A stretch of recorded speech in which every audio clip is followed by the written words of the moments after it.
Aujourd'hui, on reçoit du très lourd au micro, un expert mondial de la visualisation, très certainement la personne la plus qualifiée sur le sujet en France et parmi les tout meilleurs au monde. Avant de lancer l'épisode, pour les plus motivés d'entre vous, on a tourné une masterclass avec Emeric pour vous permettre de pratiquer la visualisation avec des exercices concrets pour améliorer votre gestion mentale des matchs et même votre technique. Dans ce contenu d'1 heure et demie, notre expert vous met à disposition 4 exercices puissants pour booster vos capacités de visualisation et améliorer votre ressenti, corriger ou consolider sa technique grâce à une approche mentale précise, renforcer sa confiance avec des exercices de visualisation positive et enfin sortir des spirales négatives grâce à des techniques d'ancrage mental. Et on a aussi répondu aux 10 questions les plus fréquentes que le grand public lui adresse, comme par exemple comment améliorer ses ressentis lors de la visualisation, sur quel type de visualisation se concentrer quand on est sous pression en match, est-ce que la visualisation est différente lorsqu'on vit un échec ou un succès, comment créer un ancrage mental puissant, ou enfin sur quel coup a-t-on le plus de chances de progresser grâce à la visualisation. Le lien vers ce cours est dans la description et en commentaire épinglé, et c'est parti pour ce nouvel épisode de podcast. Hello à tous, bienvenue pour ce nouvel épisode. Aujourd'hui un peu spécial, on va parler de visualisation. On va essayer d'adapter au tennis avec un expert, Emeric Guillot. Tu es professeur des universités, auteur, conférencier, psychothérapeute, préparateur mental. Tu as un paquet de casquettes. Et en fait, on a demandé sur les réseaux, dans la communauté Tennis Légende, si on nous recommandait quelqu'un. Ton nom est revenu plusieurs fois. On a donc conclu que tu étais numéro 1 français sur le sujet, peut-être même membre du Big Three, tu vas nous dire. Après, on avait eu Caroline Martin, qui est experte en biomécanique. Et après avoir échangé avec elle, elle nous disait que un labo aussi complet que le sien à Rennes, il y en avait et encore pas forcément aussi complet, à Melbourne et un autre aux US, je crois et que elle faisait donc partie, tu vois, même si elle était modeste ou quoi, des meilleurs mondiaux sur sa discipline. Tu te dirais que tu te situes où à peu près? Bah, déjà, déjà c'est sympa, merci. Je suis ravi d'être là pour parler d'un truc qui me passionne. Ouais. C'est vrai qu'on n'est pas énormément, enfin on est quelques-uns à travailler sur ce domaine-là en France. On est un petit peu plus dans le monde, mais on est un cercle assez restreint au final. Alors j'ai plutôt tendance à être assez humble généralement et à pas trop mettre en avant ce que je fais, mais j'ai peut-être une particularité par rapport à beaucoup d'autres qui travaillent dans le milieu, c'est justement de se faire ce lien avec le terrain de manière hyper approfondie et de pas simplement avoir une approche de chercheur sur le sujet. Moi, j'ai toujours gardé un pied sur la pratique et donc du coup, j'aime bien les liaisons théorie-pratique, j'aime bien savoir à quoi ça sert pour les praticiens, pour les sportifs, comment ils le mettent en place, comment on détermine les préconisations d'usage. Et du coup, je me suis vraiment intéressé à la palette complète de ce qu'on peut faire avec cet outil, avec la visualisation. Et ça, c'était une particularité qui fait qu'on n'est vraiment pas beaucoup à avoir cette approche-là et à pas avoir choisi un éclairage un peu plus spécifique. Donc s'il faut être vendeur, allons-y. Je vais le vendre aussi comme ça. Et je vais dire que j'ai vraiment cette casquette, cette particularité de pouvoir avoir une vision d'ensemble et derrière revenir sur des perspectives d'application, des choses assez concrètes pour que les sportifs se l'approprient, l'apprivoisent et derrière l'utilisent pour améliorer leur perf. Et comment tu fais pour garder cette proximité avec le terrain? Est-ce que tu coaches toi-même ou accompagnes des sportifs dans certaines disciplines? C'est quoi ta manière à toi? Ouais, je le fais. J'ai deux choses en fait. Il y a dans le boulot en lui-même, sur le côté recherche, les expérimentations qu'on va faire, les questionnements qu'on va avoir, les protocoles qu'on va mener, ils peuvent être fondamentaux, mais ils peuvent aussi être très appliqués. Donc clairement, chercher à répondre à des questions de terrain. Et ça, je fais en sorte de toujours en avoir quelques-uns qui tournent, qui sont en stock et qui viennent alimenter nos connaissances pour faire le lien justement. Et puis à côté de ça, ouais, j'ai gardé un pied sur le fait de coacher, d'accompagner certains sportifs, certaines sportives ou sur un développement de potentiel sur d'ailleurs aussi d'autres professionnels en lien avec la motricité, pas forcément que des sportifs. Mais du coup, j'essaye d'avoir les deux. Et ça, je trouve que c'est une vraie richesse et c'est aussi une vraie, pas une vraie prise de risque, mais c'est une vraie réalité de terrain.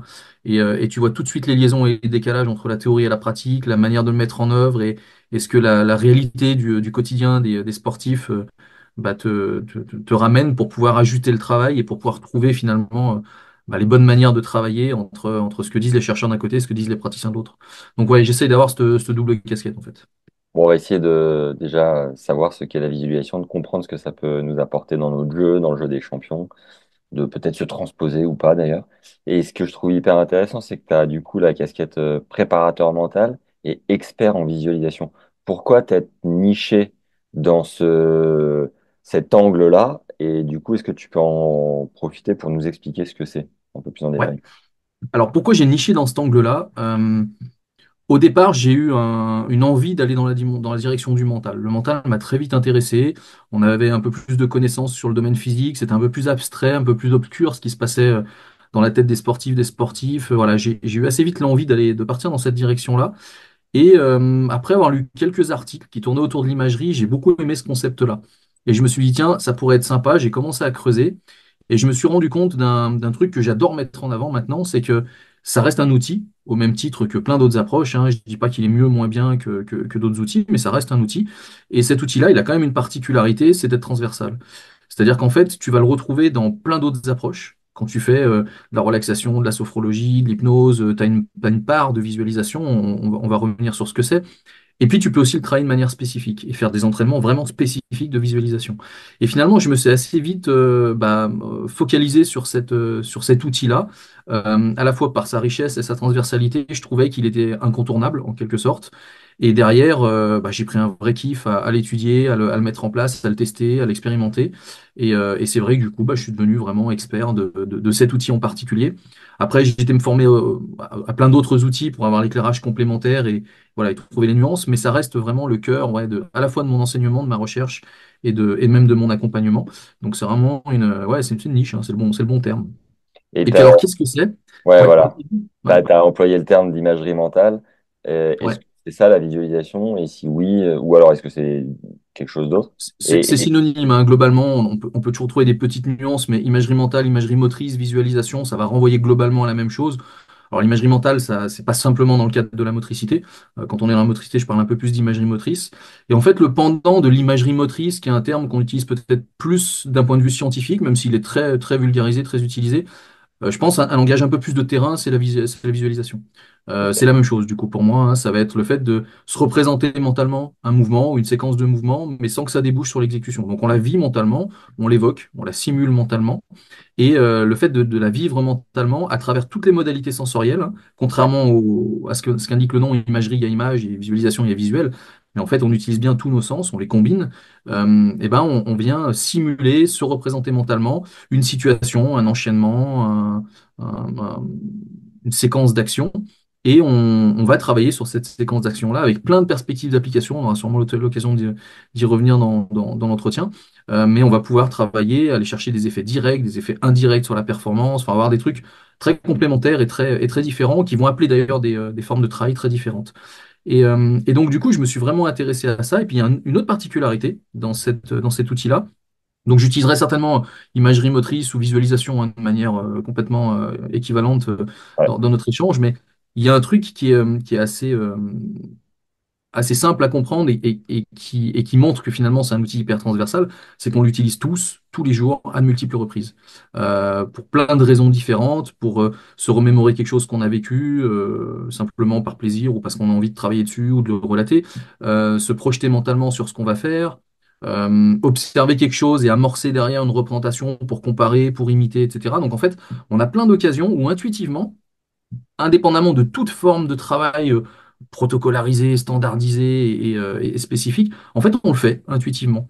Et ça, c'est intéressant parce que du coup, on s'engage tous dans cette forme de travail-là. Et là où ça va devenir hyper subtil, c'est qu'en fait, si on le fait mal, si on le fait de manière inappropriée, c'est pire que si on le faisait pas. Ah C'est-à-dire que ouais. c'est un outil qui est super puissant, mais dans les deux sens. Il va amener plein de choses, mais quand il est mal fait, il peut vraiment foutre le bordel. Et donc, du coup, il peut amener des contre-performances, il peut amener des états d'esprit négatifs, il peut te mettre dans des crises d'anxiété. Donc en fait, c'est un outil qui est super intuitif, qui est super simple, qui est peut-être un peu plus complexe à apprivoiser qu'on ne le pense, parce il est simple d'accès, mais en réalité, quand on le fait pas correctement, ça peut être pire que quand on le fait pas du tout, quoi. Est-ce que tu as des chiffres ou des études concrètes sur les bénéfices qu'apporte la visualisation, qu'on puisse se dire, OK, je suis chaud, j'ai envie d'aller avec vous, les gars, je vais la pratiquer. Des chiffres, non, c'est difficile d'en trouver. En fait, il y a tellement d'études qui montrent que c'est efficace qu'on on va le faire. Enfin, on va identifier en fait des effets immédiats parfois, Et c'est là que ça interpelle, qui disent, ah ouais, donc là, en fait, c'est quand même assez puissant. Et donc, du coup, ça vaut peut-être le coup d'aller creuser, d'aller travailler. Mais pour te donner quelques exemples un peu attractifs, moi, j'aime bien utiliser, par exemple, l'idée de la correction gestuelle. C'est-à-dire que, en fait, quand tu veux corriger ton geste, quand tu as un geste qui est imparfait, qu'il faut ajuster, t'imagines ton geste de service au tennis, qui reste un geste complexe hein, pour les débutants quand tu l'acquiers, bah, tu as des petits ajustements qu'il va falloir amener pour que le geste il soit un peu plus fluide, un peu plus efficace. Et le problème de la pratique et de l'automatisation, c'est que souvent, on va automatiser un geste qui est imparfait. Et ça nous aide, hein, ça nous fait progresser quand même relativement rapidement. Et le propre du mouvement qu'on automatise, c'est que ça devient quelque chose qui est très robuste, en fait, à toute situation, tout contexte, et qui devient imperméable à toute perturbation externe. En gros, quand on automatise un mouvement, bah, tout est fait pour qu'il se déroule dans les meilleures conditions possibles, parce qu'il ne faut pas qu'il s'effrite à la première difficulté venue. Donc ça, c'est plutôt bien du point de vue de la pratique, mais quand sur ton mouvement il est imparfait, bah, le jour où tu veux le corriger, c'est la galère. Et là, on est tous passés par là. D'un point de vue technique, d'un point de vue physique, tu es obligé de désapprendre pour réapprendre, de déconstruire pour reconstruire. Donc ça te demande du temps, ça te demande des efforts, et ça te fait passer souvent par des phases où t'es pas très performant. À l'inverse, quand tu le fais mentalement, c'est hyper simple. Parce que, on le verra, il y a la frontière d'ailleurs entre l'imagerie et l'imaginaire qu'on ne doit pas toujours franchir, hein. Il y a des règles vraiment à respecter, parfois on y va, parfois on n'y va pas. Mais une des caractéristiques de la représentation mentale, c'est qu'elle est hyper malléable, t'en fais ce que t'en veux. Et donc, du coup, tu vas pouvoir te conditionner mentalement pour faciliter bah, toutes les corrections qui vont arriver physiquement derrière. Et tu vas commencer à créer des connexions neuronales qui vont faire en sorte que ce que tu vas chercher à modifier, qui est tellement difficile parce que tu dois déstructurer pour restructurer, Ouais. bah, ça va être facilité par le travail mental.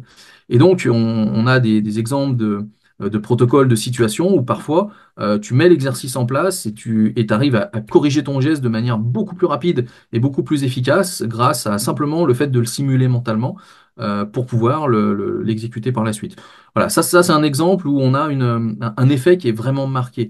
Après, il y en a d'autres, hein. Tu as des effets où, là c'est un peu provocateur parce qu'on pourrait en parler longtemps et je nuancerai le propos, mais tu peux gagner de la force. Rien qu'en imaginant la contraction musculaire. Tu vas gagner de la force maximale sur différents types de muscles, ça a été montré. Alors, c'est pas aussi simple que ça, hein. Ça mériterait des nuances et des explications complémentaires. Mais le fait de simuler mentalement une contraction musculaire va te faire gagner de la force musculaire. De la même manière que quand tu es blessé, tu vas limiter la perte de force musculaire. Donc, tu vas repartir avec un niveau de force supérieur. Et ça, c'est assez prometteur, c'est assez sidérant à avoir à l'esprit, et ça fonctionne très très bien. Donc on a plein d'effets comme ça, si tu veux, qui sont assez marquants.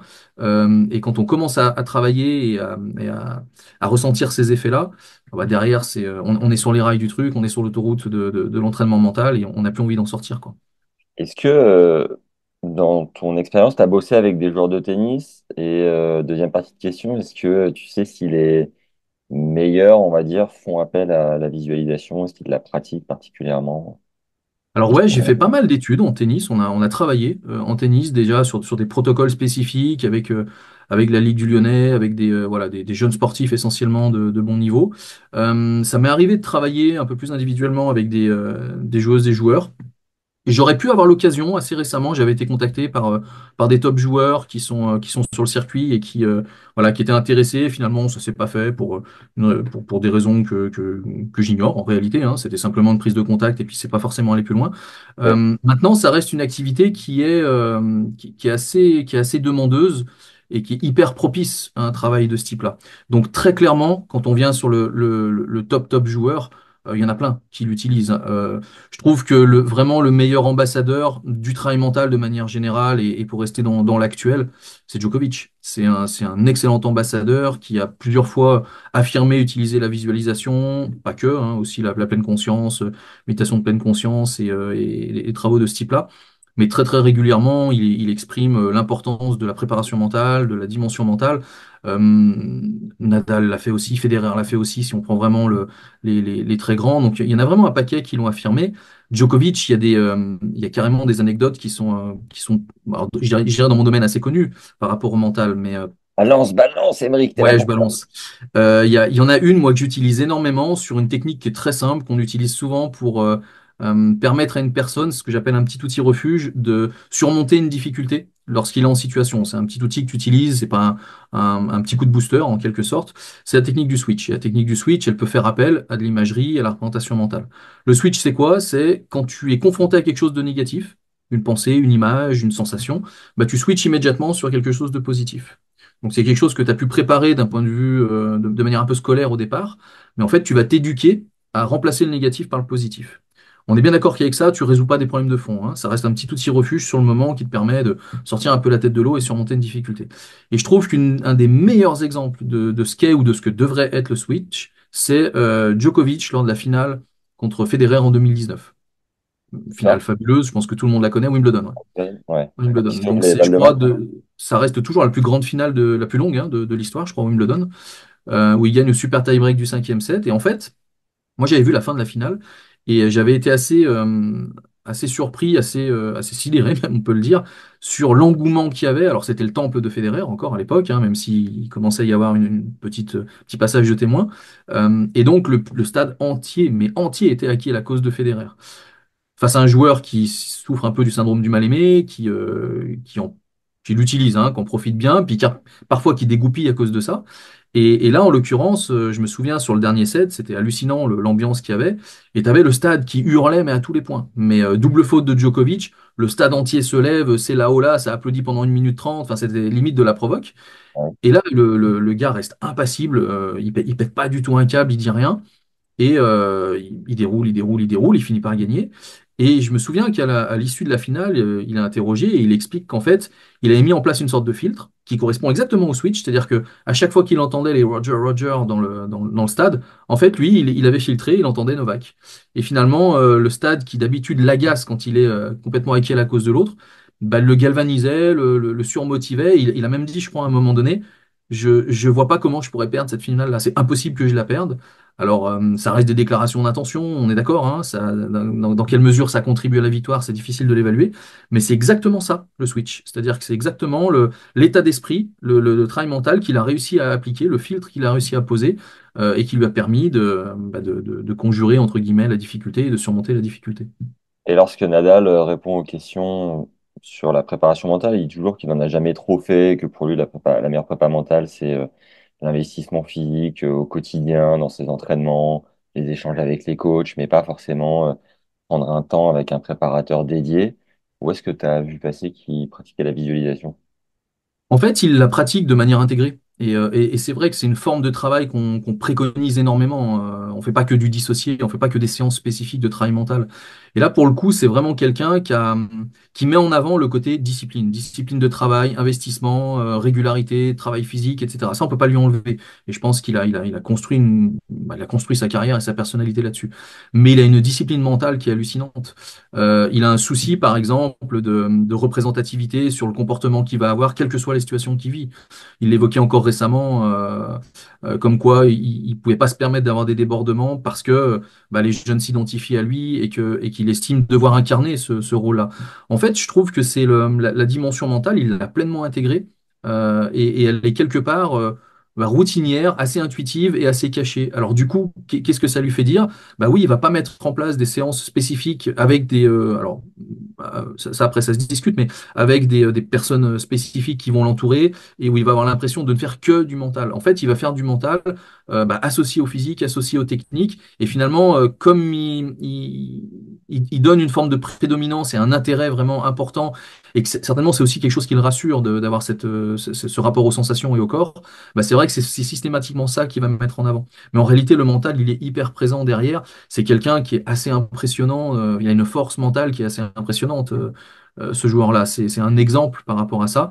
Mais c'est vrai que c'est quelque chose qui est un peu en second plan, qui est un peu caché et qui va peut-être moins mettre en avant qu'un Djokovic ou même qu'un Federer qui avait affirmé, je crois, à plusieurs reprises qu'il il prenait le temps de visualiser les matchs qui allaient arriver, qu'il prenait le temps voilà, de se voir, de se sentir en train de dérouler des échanges.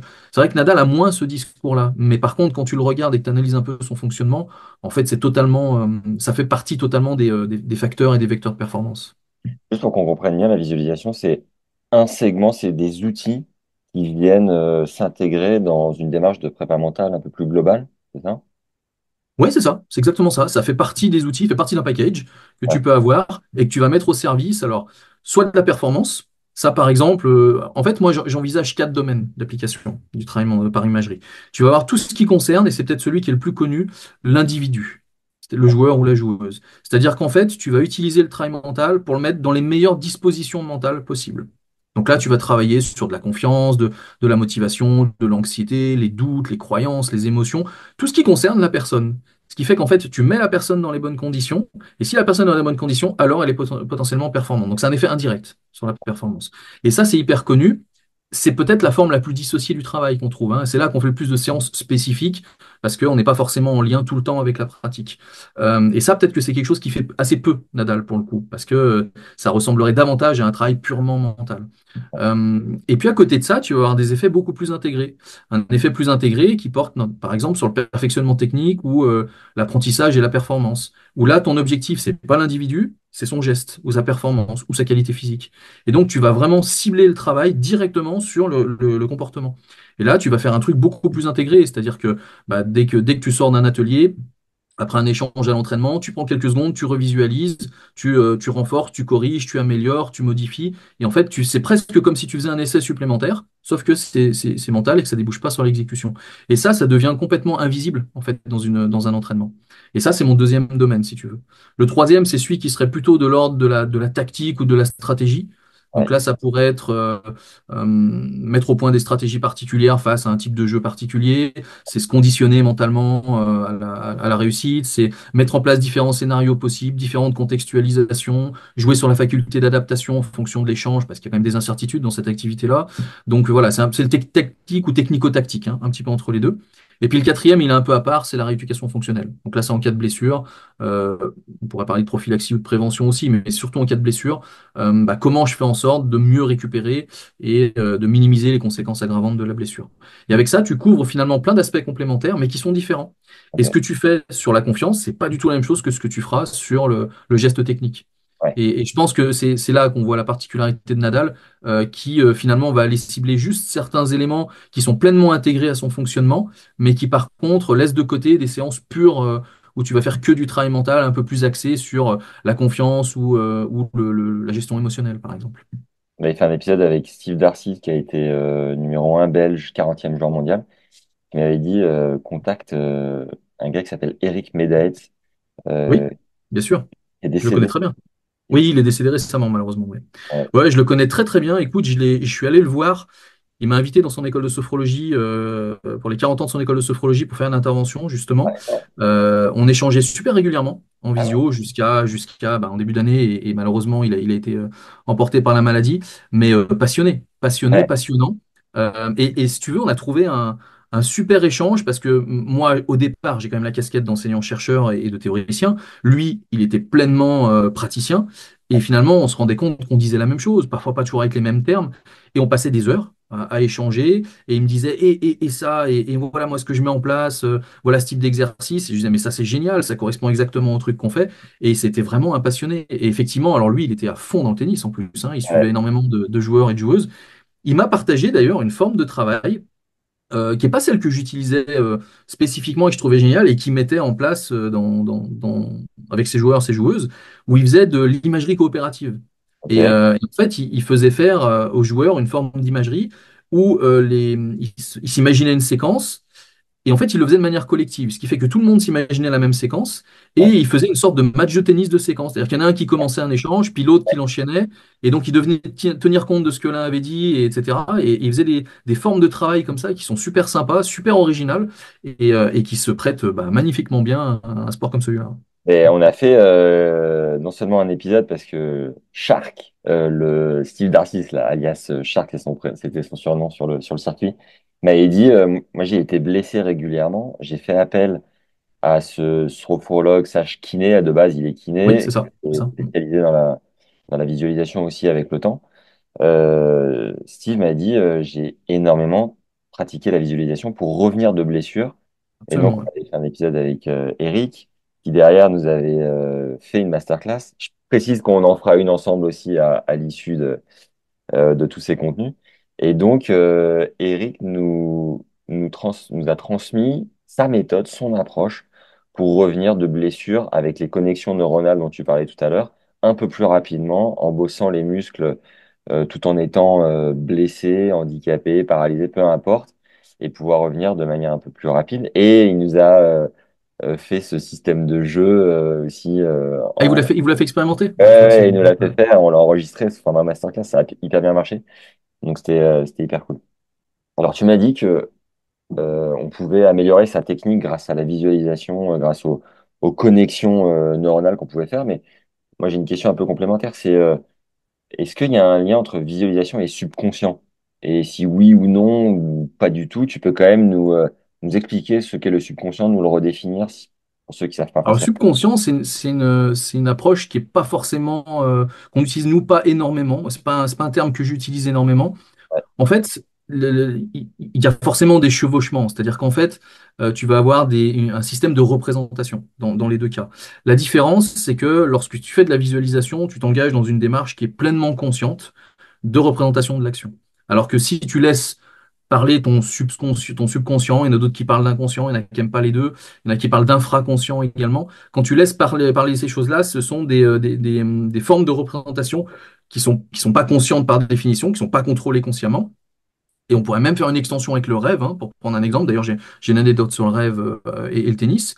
Et où tu as une forme d'activité onirique qui n'est absolument pas de la visualisation, mais qui s'apparente, sous une certaine forme, à vivre une expérience mentalement au cours du rêve.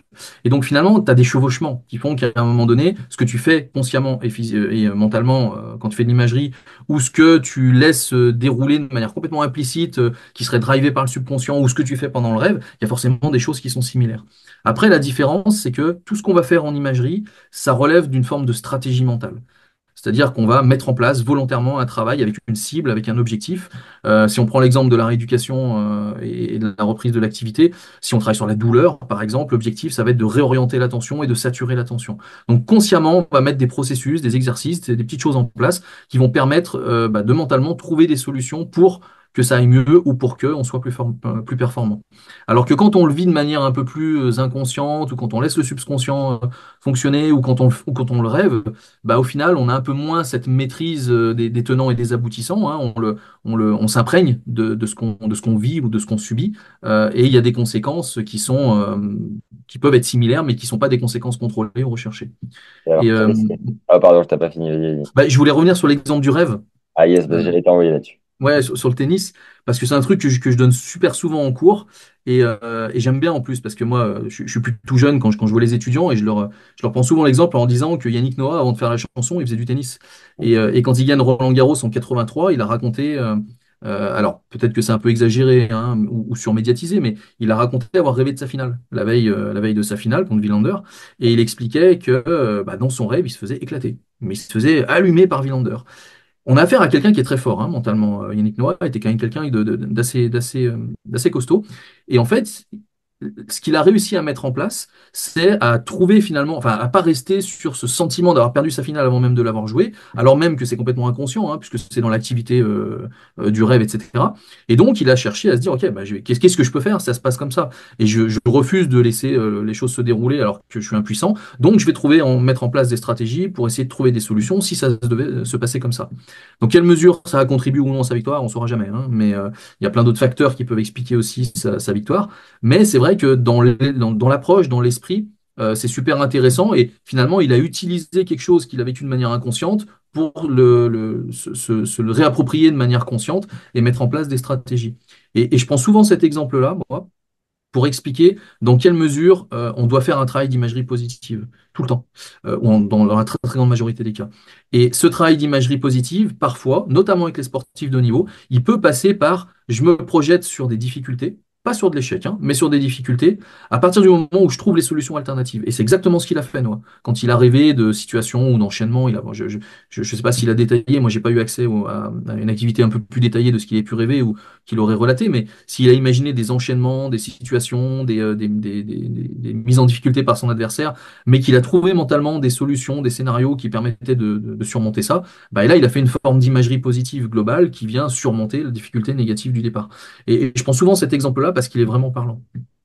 Et J'en tu ai eu. vois, excuse-moi, mais j'ai une autre anecdote qui me vient à l'esprit parce qu'ils avaient pris le tennis. C'était au tout début de ma carrière. Je me souviens, j'avais fait un congrès où je présentais, je crois que je présentais un truc sur imagerie et force d'ailleurs. Et il y avait un préparateur mental qui était là. C'est un ancien, il doit être à la retraite maintenant, qui bossait à l'INSEP et qui avait pris cet exemple au tennis en disant, mais moi, je vais vous parler de terrain. Moi, je viens du terrain. Et il avait pris l'exemple de Yannick Noah qui disait, écoute, moi, servir à 3 partout ou à 5 partout premier set, je sais faire. Servir de la même manière à 6 partout sur le dernier set lors du tie-break décisif, ça, je sais pas faire. Parce que je suis dans des conditions mentales qui sont plus du tout les mêmes. L'anxiété n'est pas la même, l'enjeu n'est pas le même, etc. Et forcément, ça crée de la distraction, du doute, des croyances, etc. Et lui, il partait de cet exemple-là pour montrer dans quelle mesure le travail mental était indispensable, parce qu'on s'y retrouvait confronté finalement avec des situations qui sont hyper changeantes et qui peuvent avoir un impact sur ce qu'on sait très bien faire physiquement et techniquement. Et ça peut être un peu comme le grain de sable qu'on met dans l'engrenage et qui vient à un moment donné foutre le bordel sur l'engrenage et faire en sorte que tout se déroule plus comme prévu. Dans l'exemple de Noah, tu as dit que de base, c'est un mec qui est fort mentalement. Mais ça veut dire quoi selon tes principes à toi, qui est un expert sur le sujet? Ça veut dire qu'en fait, il donne de l'extérieur l'impression de toujours trouver des ressources, de ne pas se laisser dépasser par les émotions, de ne pas se laisser dépasser par le contexte ou les enjeux. Et il trouve quelqu'un que je vérifie de fort mentalement, c'est quelqu'un qui trouve le moyen de surmonter un jour où il est moins bien ou une difficulté pour s'en sortir. Je trouve que c'est un des exemples parfaits à sa grande époque, mais sa grande époque, elle a duré longtemps, c'est Federer qui était assez je ne sais pas si je peux me permettre de dire ça, mais assez inconstant parfois dans le niveau de jeu qu'il pouvait produire, mais qui finalement, la plupart du temps, sur les un peu moins bien classés, s'en sortait toujours. Un peu comme si il avait alors cette marge-là, mais surtout cette capacité en fait à se mettre juste un niveau au-dessus, alors qu'il n'a pas toutes les bonnes sensations, alors qu'il fait des erreurs, alors qu'il est moins lucide, moins mobile que d'habitude, mais de toujours trouver une solution finalement pour au final sortir vainqueur. Je trouve que ça illustre bien le principe qu'on pourrait avoir de quelqu'un qui est fort mentalement et qui se laisse. Mais Djokovic est très très bon aussi là-dessus, je trouve, Une sur ces espèce dernières. de faculté souvent au tie-break à élever son niveau de jeu dans les C'est moments ça. chauds, Les avoir moments les décisifs, et ouais, c'est ça, ouais. Ouais. 1% supplémentaires. On a eu Jérôme Ménel aussi qui a fait une carrière magnifique, mais plus circuit secondaire.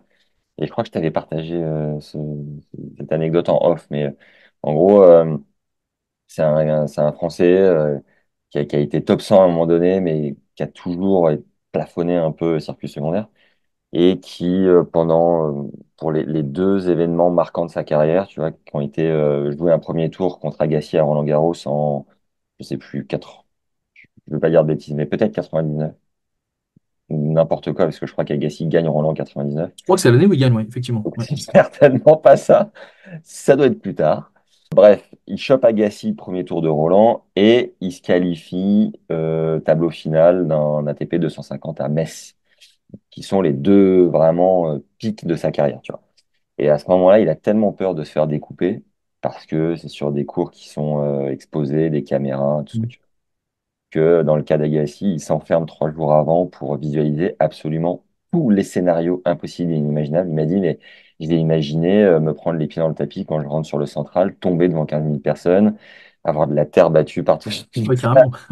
me faire mener 6-0, 5-0, 40-0 et rentrer chez moi sous les sifflets. J'ai absolument tout visualisé et je crois même qu'il n'a pas mis la dimension positive dont tu parles, à Ah, ça, c'est savoir, dommage, par contre. Ça, tu c'est vois, dommage, ouais. Ouais. le twist, mais dans son travail de visualisation, il a battu Agassi et il a gagné le tournoi de Metz. Et il me disait un peu par fainéantise, lorsque j'étais sur le circuit secondaire, sur les challengers, un peu à l'abri des regards, j'éprouvais pas le besoin de faire ce Mm. travail-là. Un Ouais. peu par fainéantise, et tu vois, dommage, quelque Il n'y avait part. pas la stimulation du contexte, en fait, qui, Ouais, qui, qui l'incitait à devoir se donner ces moyens-là, ouais. ouais. Ouais. Mais Et tu est-ce sais, que, ça me fait penser à. C'est exactement ce que fait Michael Phelps, hein, pour prendre un exemple dans une autre discipline en natation. C'est-à-dire qu'il le disait sur sa fin de carrière qu'avant toutes les courses, il s'imaginait systématiquement tous les scénarios possibles. Donc les ouais, mais positifs. lui a eu le courage, on va dire, ou l'effort nécessaire de le faire pour toutes les courses, quoi. Ah oui, c'était quelque chose de routinier pour lui, complètement, ouais. Ouais.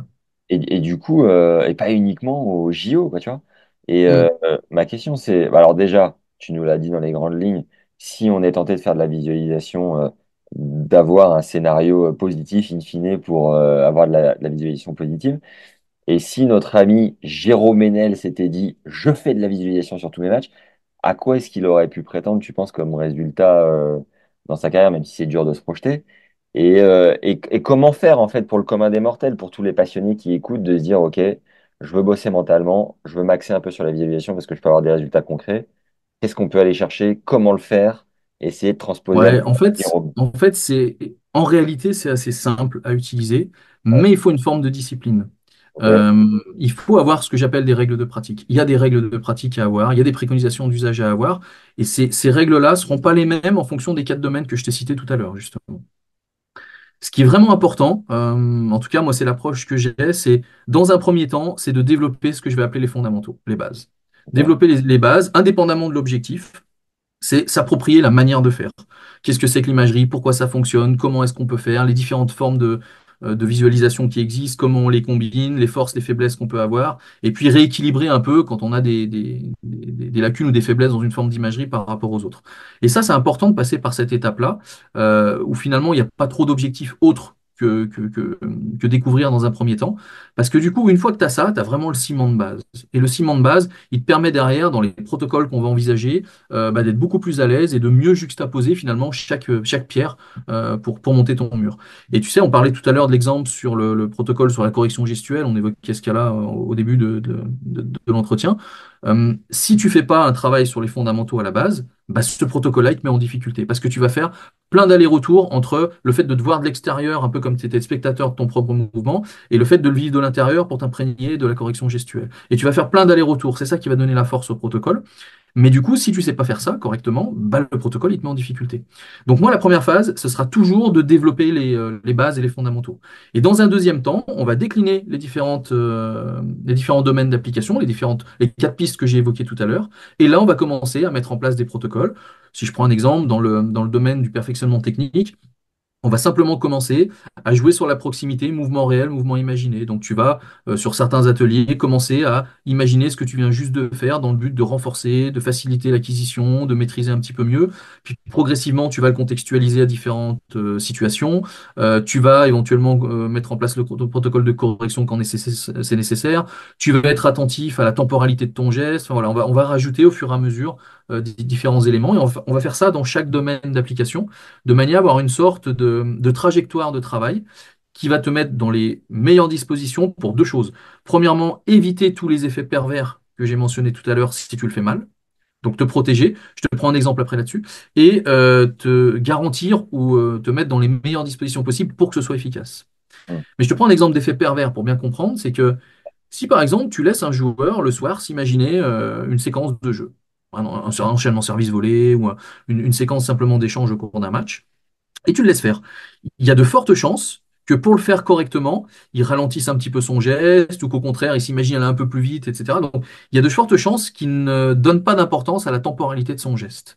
OK, S'il travaille sur de la confiance, c'est pas gênant. Mais s'il travaille sur de la technique gestuelle, c'est la catastrophe de faire ça. Parce qu'en réalité, la vitesse de ce qu'il va faire mentalement va induire une harmonisation ou une modification de la vitesse de son mouvement réel.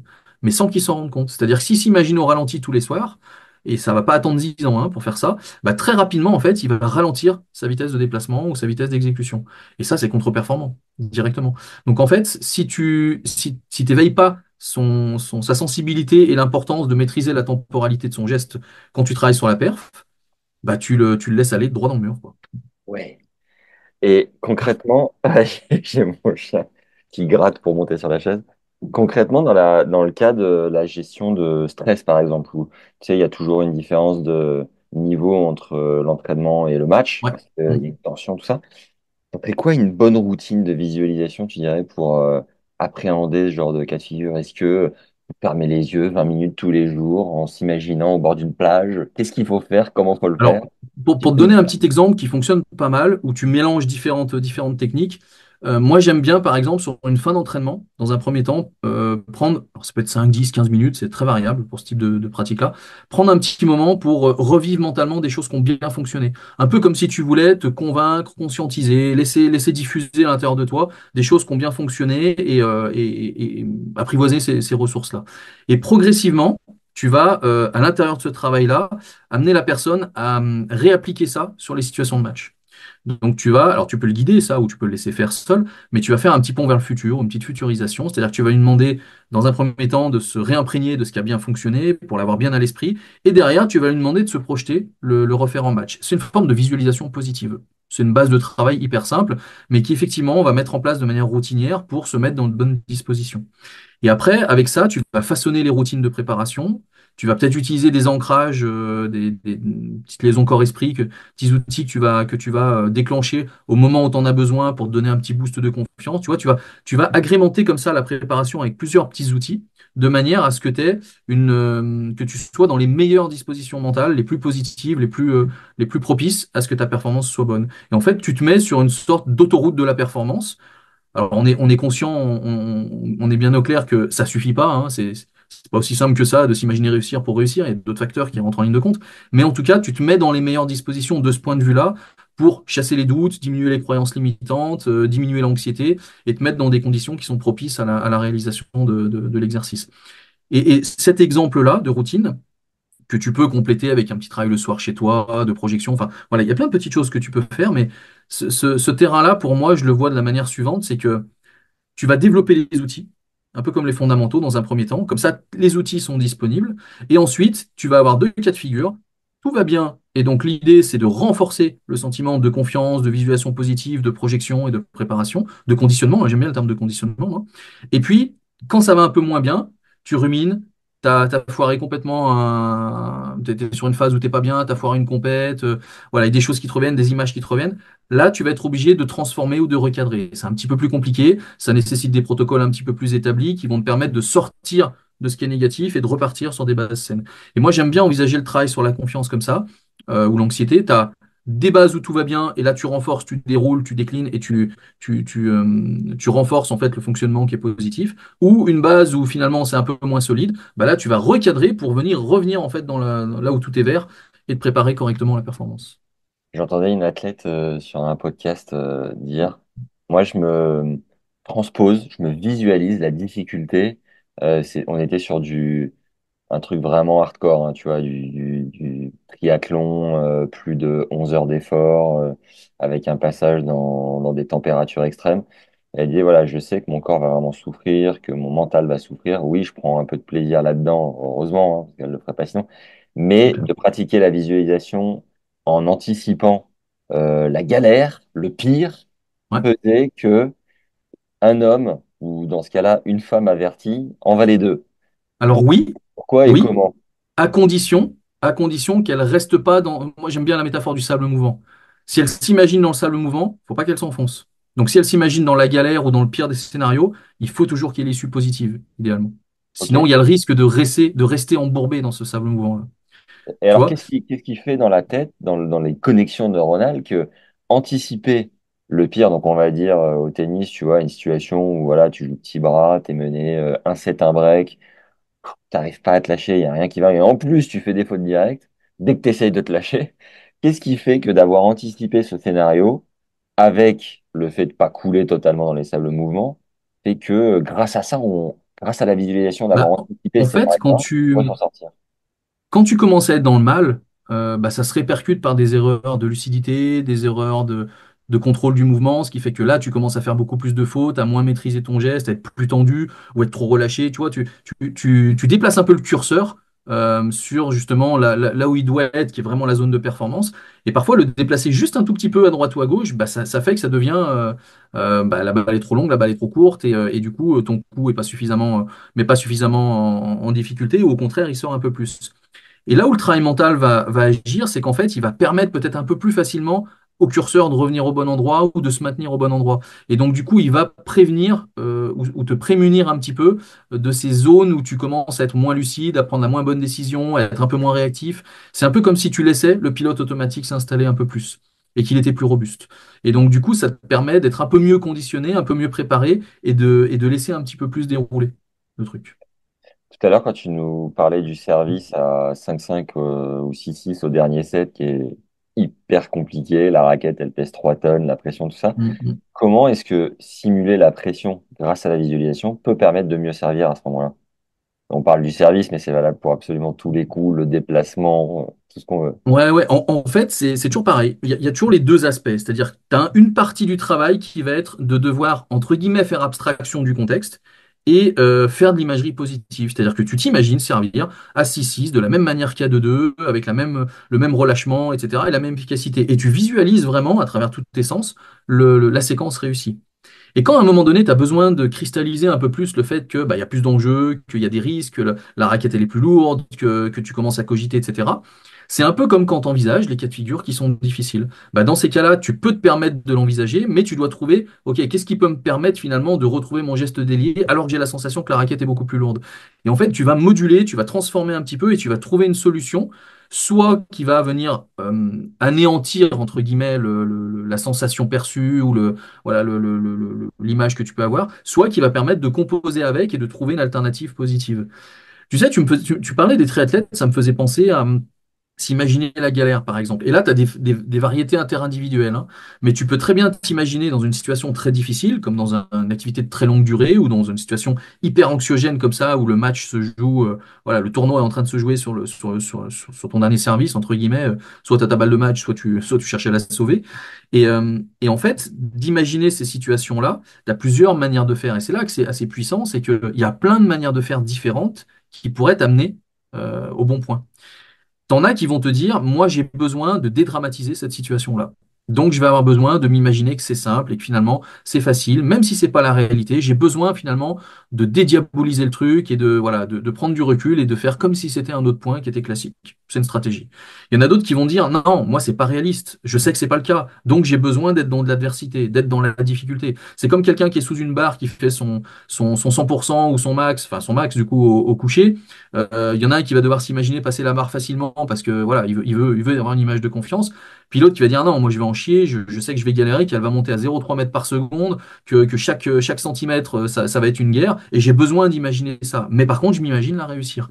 Et donc en fait, tu vas avoir ce curseur-là et la tolérance à l'effort sur un match marathon, par exemple, où tu as des crampes, où tu as tu vois, tes qualités physiques qui commencent à disparaître, etc., et que tu dois lutter contre la fatigue, repousser le seuil de fatigue, etc., bah, c'est pareil. Tu as ce choix-là entre aller vers quelque chose où ça simplifie, ou au contraire, bah, composer avec l'adversité et la difficulté et trouver la solution qui te permet de surmonter ça. Et ça, en fait, tu vas utiliser ces stratégies-là, et là, il va falloir connaître le sportif, il va falloir comprendre ou identifier bah, qu'est-ce qui va lui amener le plus. Tu vas pouvoir tester d'ailleurs les deux, hein, si tu n'as pas de signe ou si lui ne se connaît pas par rapport à ça. Et derrière, bah, tu vas construire en fait des scénarios mentaux, des exercices mentaux qui vont te permettre peut-être de mieux préparer ou d'être mieux préparé. Je vais te faire un autre parallèle avec un truc qui est peut-être encore moins fréquent. Alors je pourrais souvent j'utilise les pilotes, les personnels de bord, mais aussi les forces de l'ordre. Tu prends les forces de l'ordre, ils se préparent à des situations où ils vont jouer leur vie. Donc là, il y a carrément un enjeu sur l'intégrité physique. Et en fait, ils se préparent à des situations qu'ils n'ont pas encore vécues ou encore pas exactement de la manière dont ils vont la vivre et qu'ils ne peuvent pas s'anticiper. Ils ne peuvent pas anticiper ce qu'ils vont vivre. Donc, ils sont obligés de faire un peu de réalité virtuelle par l'imagerie, mais sans dispositif de réalité virtuelle. Ils sont obligés de se projeter mentalement sur ce qui va se passer, sur comment ils devraient faire, comment ils pourraient évoluer, comment ça pourrait tourner en fonction de la situation, comment ils vont garder leur lucidité, comment ils vont rester efficaces, alors même qu'ils n'ont encore jamais été confrontés à ça.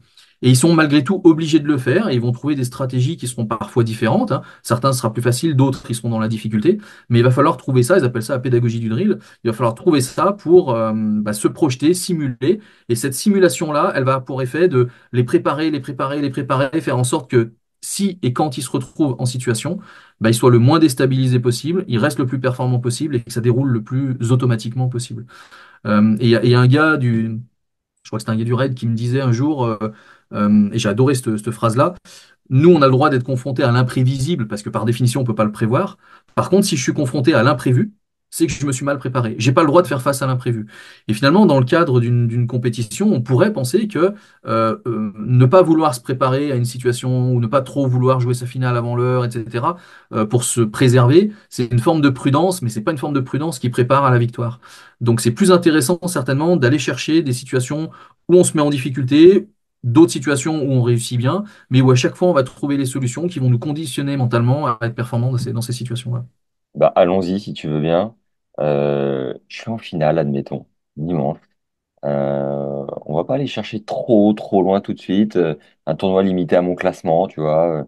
Mais je joue un mec qui a encore jamais perdu de la saison à mon classement. Je sais qu'il est hyper solide, que c'est en extérieur, donc il y aura peut-être un peu de vent. Il va peut-être pas faire super chaud, mais bon, ça on verra. Et en plus, il y a du monde pour lui. Il va potentiellement jouer devant son public. Mm. Comment est-ce que tu me conseilles de me préparer à cette finale? Premier exercice que je vais te faire faire, indépendamment de tout ce contexte-là, c'est de te projeter à plusieurs moments de ta finale et de vivre par avance ta finale.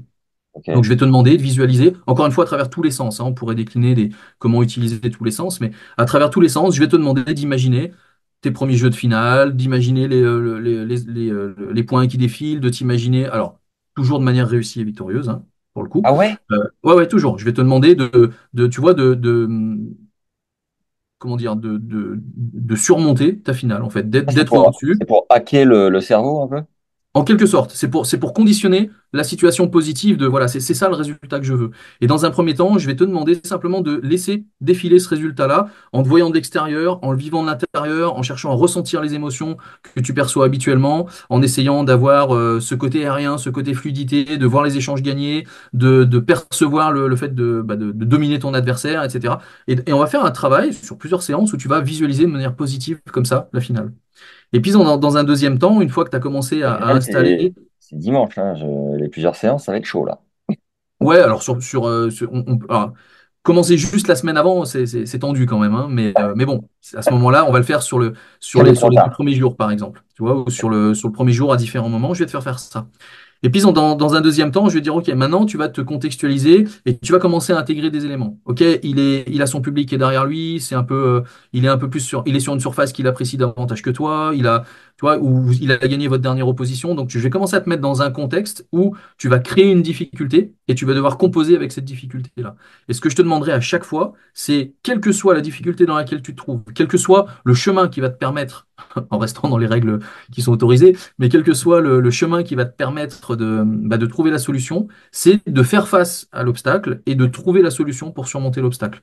Alors, je peux te laisser faire, on peut aussi le faire ensemble, je peux te guider si jamais tu es un peu sec ou parfois tu as des sportifs qui disent bah ouais, mais j'y arrive pas, je peux pas m'empêcher de penser que il va gagner le point, que je suis dépassé, que je suis pris, voilà, qui me met la pression en montant à la volée et que du coup j'ai une crise de temps pour réagir.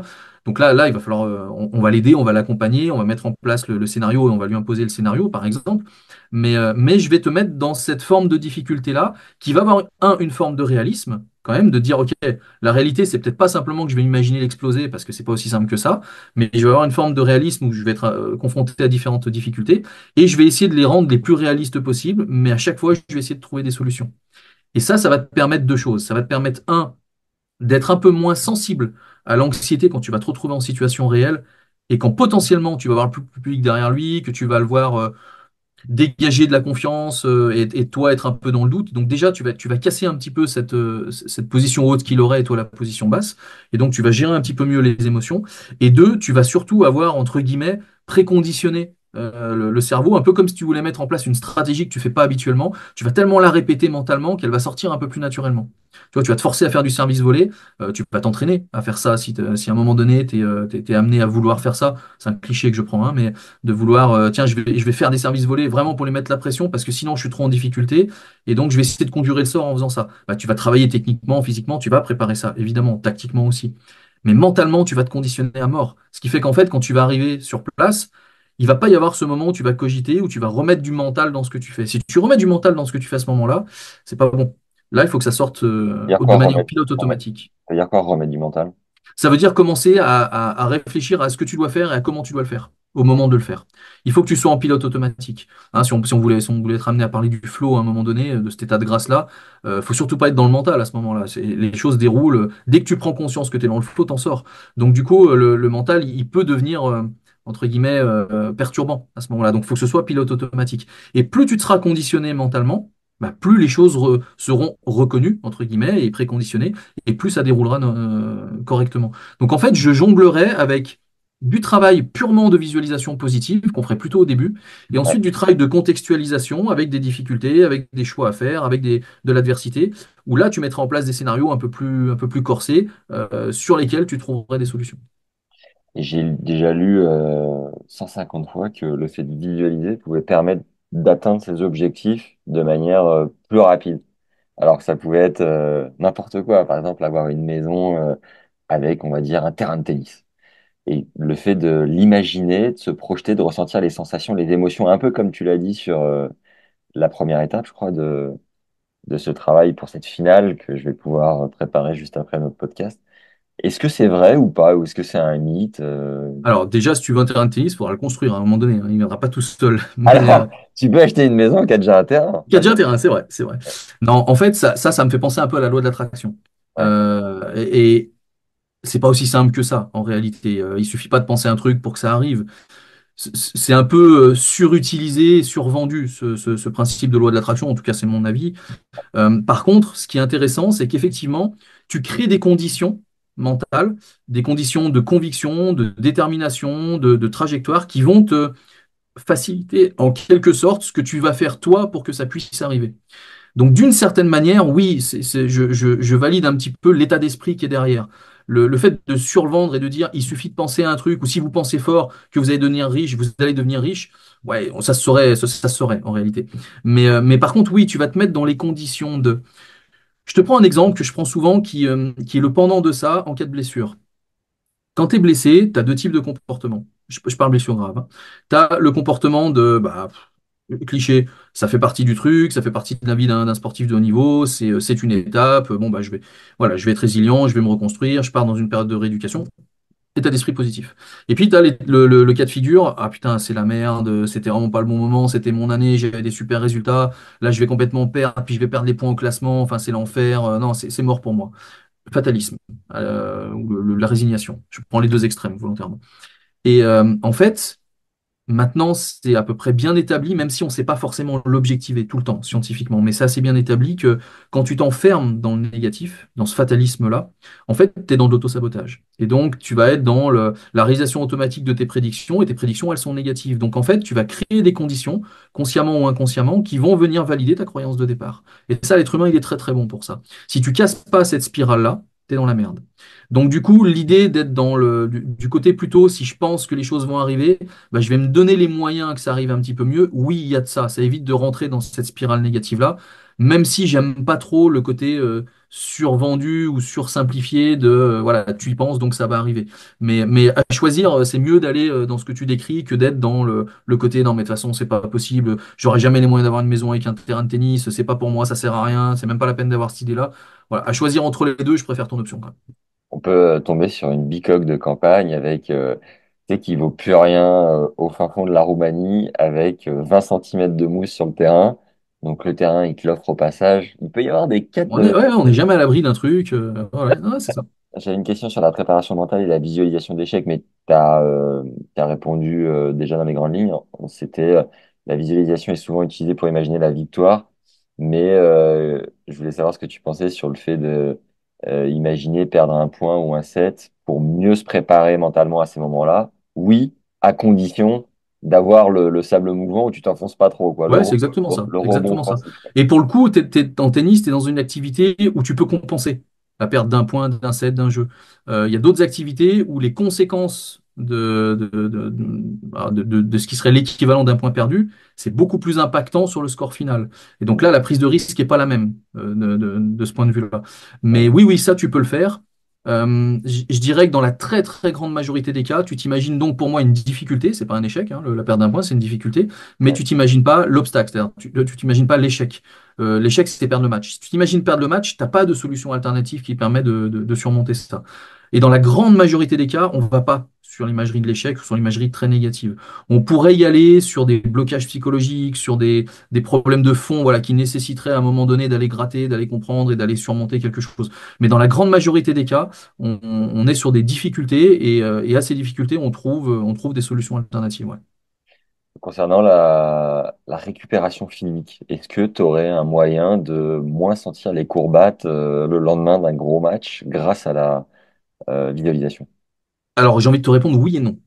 Ah, Oui, parce que tu vas, un peu comme quand tu luttes contre la douleur, tu vas réussir à atténuer une forme d'inconfort ou une forme voilà, de sensation qui est présente, réelle ou virtuelle d'ailleurs, hein, mais tu vas arriver à la moduler sur le moment, de manière aiguë, hein, c'est-à-dire temporairement sur le moment où tu travailles. Mais non, parce que dans les faits, alors, quand c'est de la sensation perçue, tu peux, mais objectivement, l'imagerie va pas créer de fatigue, par exemple, physiologique. Donc, du coup, elle va pas non plus changer ou jouer sur le métabolisme physiologique si tu as une fatigue extrême qui se traduit par des DOMS ou des sensations de douleur, de courbatures et de douleurs importantes. En fait, tu vas vraiment jouer sur l'inconfort. Et jouer sur l'inconfort, c'est la même chose que jouer sur la douleur. Ça marche. Donc potentiellement, tu peux avoir l'impression de diminuer véritablement les douleurs. Parfois même, tu as l'impression que c'est durable, parce qu'en fait, tu réorientes ton attention sur autre chose, tu es un peu moins sensible, c'est mis en arrière-plan, et donc du coup, ça t'occupe moins l'esprit, ça t'interpelle moins, et tu as la sensation que c'est un peu parti. Donc c'est pour ça que j'ai envie de répondre oui et non. C'est-à-dire non, parce que je suis pas sûr que tu puisses véritablement, si on mesurait objectivement comment dire, une conséquence physiologique de la douleur, tu la ferais pas forcément disparaître. Mais oui, par contre, tu vas jouer, tu vas arriver à te mettre dans un état où tu as l'impression d'être plus frais, plus dynamique, moins d'inconfort, moins de courbatures, moins de douleur. et ça, du coup, ça se fait en amont du gros effort pour un peu flouer Un peu le les deux, ouais. cerveau. Ouais. Ouais, un Ouais, peu les ouais, deux, ça va plutôt justement se en faire dans la amont. préparation. Déjà dans les jours qui précèdent, ou dans les jours qui précèdent, ou dans les heures qui précèdent, par exemple, dans la mesure où tu vas en fait euh, créer une sensation de mieux-être. Et donc ça va tout de suite te mettre sur une bonne dynamique. Et tu peux le faire un tout petit peu avant pour remettre un petit coup de boost. Tu peux construire des ancrages également. Construire un ancrage pour tout et n'importe quoi. Tu peux construire un ancrage. C'est un petit truc que tu vas utiliser un peu comme un interrupteur, un ancrage. Tu utilises un interrupteur tu appuies sur l'interrupteur, la lumière elle arrive. Quand tu crées un ancrage, tu peux créer un petit boost de confiance, de détermination, mais aussi de relâchement, par exemple. Et donc, si tu as un ancrage qui te permet d'un coup de créer une sensation de relâchement et d'apaisement, bah, tu vas avoir cette sensation de tension qui peut disparaître instantanément. Ça, c'est un petit surplus que lui, tu vas utiliser, mais vraiment au moment où tu en as besoin, en direct. Donc après, ça dépend des formes de travail. Les formes de travail qui ressemblent à ce qu'on fait sur la douleur, c'est quelque chose qui baisse l'éveil physiologique. Ça, tu vas pas le faire en situation réelle parce que tu peux pas baisser ton niveau d'éveil physiologique.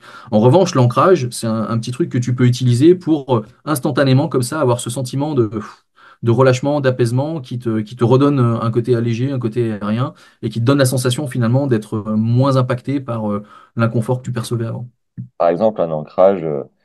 On va fermer les yeux, on va s'imaginer un endroit où on se sentait particulièrement heureux, particulièrement détendu, particulièrement relâché. On va essayer de tout se remémorer, de bien, peut-être même d'avoir un geste qui permet de d'ancrer donc la situation. Et le moment où on est en panique, de revenir à ce moment-là. C'est ça quand tu dis Ouais, c'est ancrage. ça. Tu vas le construire, cet ancrage-là, un peu comme tu le décris. On a un protocole, enfin, il y en a plusieurs qui existent où tu vas construire l'ancrage, tu vas le créer et tu vas associer effectivement soit un geste, soit une parole, soit une image à cet état dont tu as besoin, ici, l'état de détente. Et en fait, quand tu te retrouves en situation et que tu commences à avoir le stress qui monte, la boule au ventre, la poitrine oppressée, la gorge serrée, ce genre de choses-là, les manifestations physiologiques du stress, par exemple, et que tu as besoin de relâcher, bah là, tu vas aller chercher le geste, le mot ou l'image que tu as construit dans ton ancrage et qui est synonyme ou qui te permet de retrouver l'état de détente associé à l'endroit où tu étais bien. Et ça va instantanément te redescendre. Et donc ça, tu vas l'utiliser en situation réelle pour d'un coup faire cette liaison corps-esprit et faire en sorte d'avoir une petite vague de détente qui t'envahit et qui t'aide à être finalement moins dans l'inconfort sur le moment où tu l'utilises. Est-ce que sur la confiance en soi, il peut y avoir un vrai avant-après grâce à la visualisation? Oui, oui, ça j'en suis convaincu. Pour moi, la confiance en visualisation, c'est quelque chose que tu vas travailler sur le long terme. Donc c'est quelque chose que tu vas entretenir, que tu vas construire et que tu vas entretenir, qui va devenir routinier en fait dans ta préparation. et au sein duquel tu vas utiliser des outils comme l'ancrage, par exemple. Donc des choses un peu plus spontanées sur le moment. Et ça peut clairement t'aider à surmonter des crises de confiance, des manques de confiance. Tu peux arriver à vraiment progresser sur la sphère, entre guillemets, confiance en soi, grâce à un outil comme la visualisation, qui sera pas le seul, hein. Encore une fois, c'est pas le seul outil qu'on peut utiliser pour ça. Mais oui, oui, c'est quelque chose que tu peux véritablement investir, et je pense que tu peux avoir des résultats sur la confiance, le doute, l'anxiété, qui sont à l'échelle d'une préparation qui sont quand même assez significatifs. Ouais.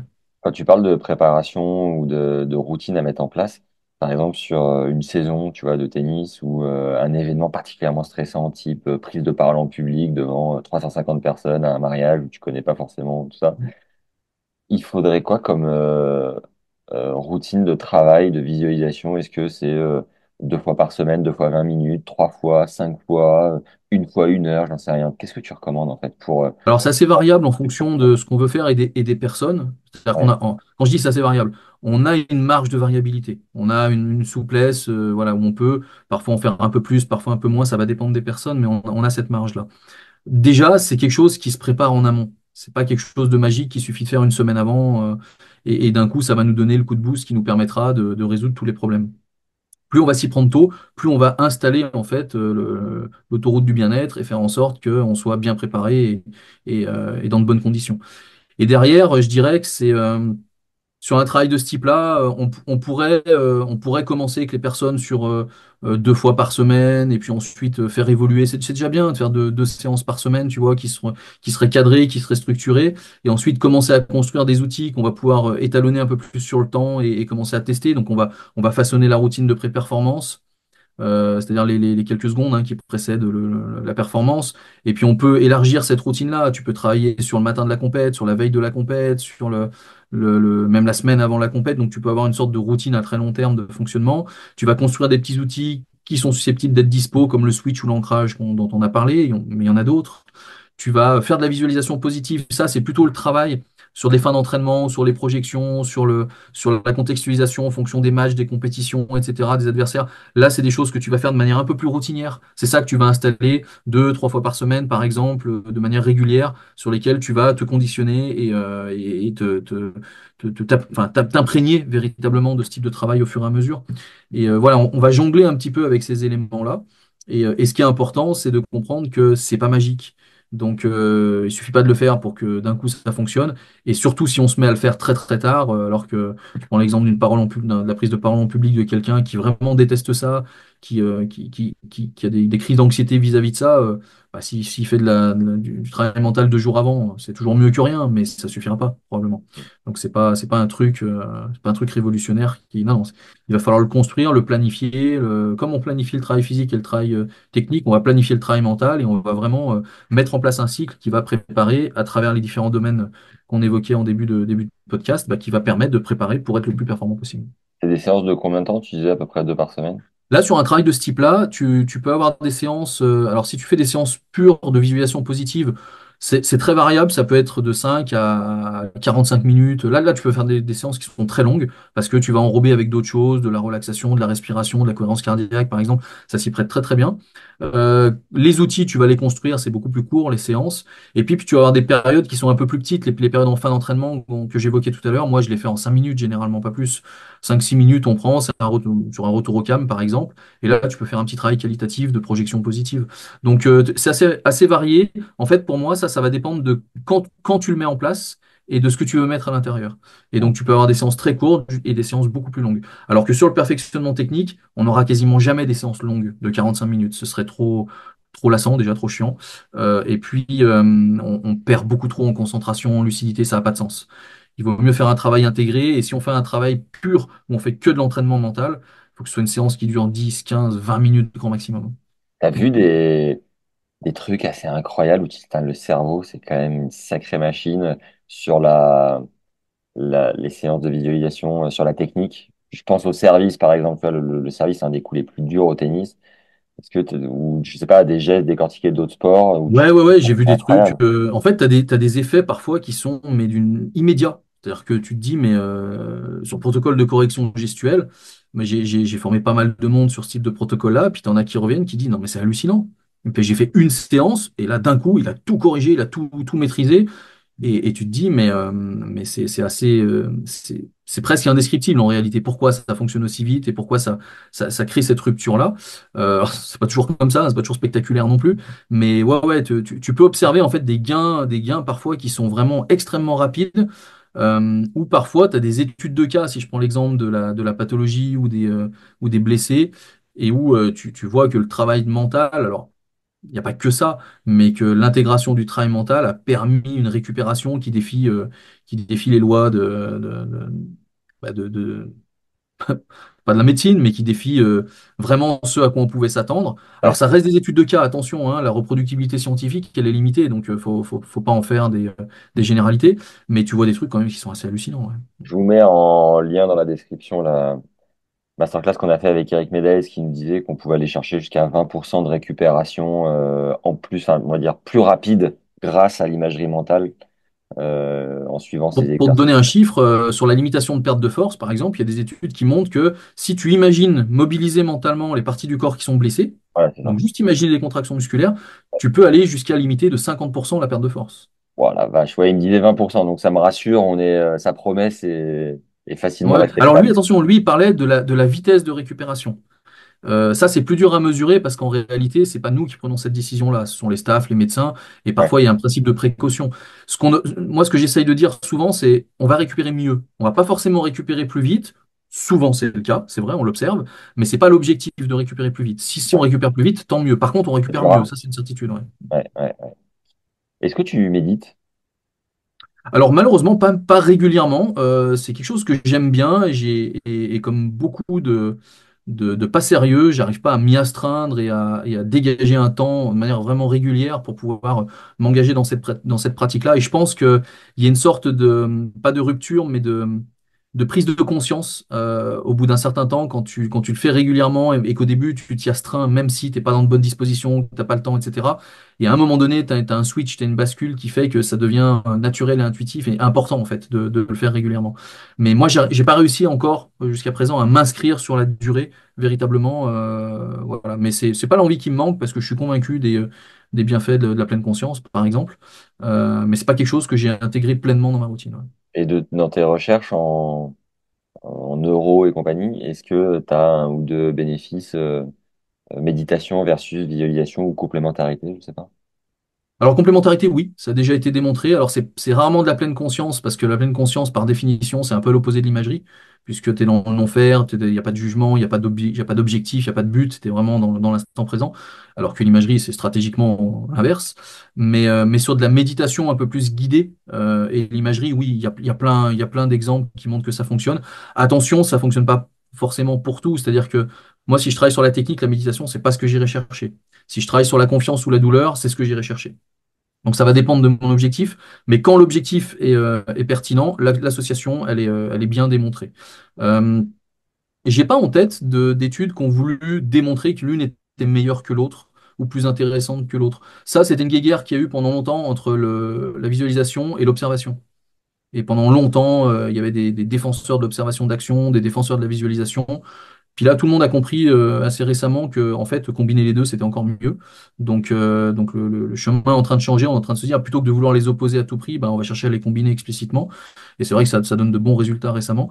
Mais des comparaisons, méditation, imagerie, directes, vraiment dans le but de montrer qu'il y en a une qui fonctionne mieux que l'autre, j'en ai pas véritablement en tête. Il y en a certainement des études qui ont fait ça. Après, attention, ces études, il faudra les recontextualiser. C'est-à-dire que si l'objectif, c'est, par exemple, de lutter contre la douleur, il est évident que la combinaison bah, sera meilleure que de faire que de l'imagerie, par exemple.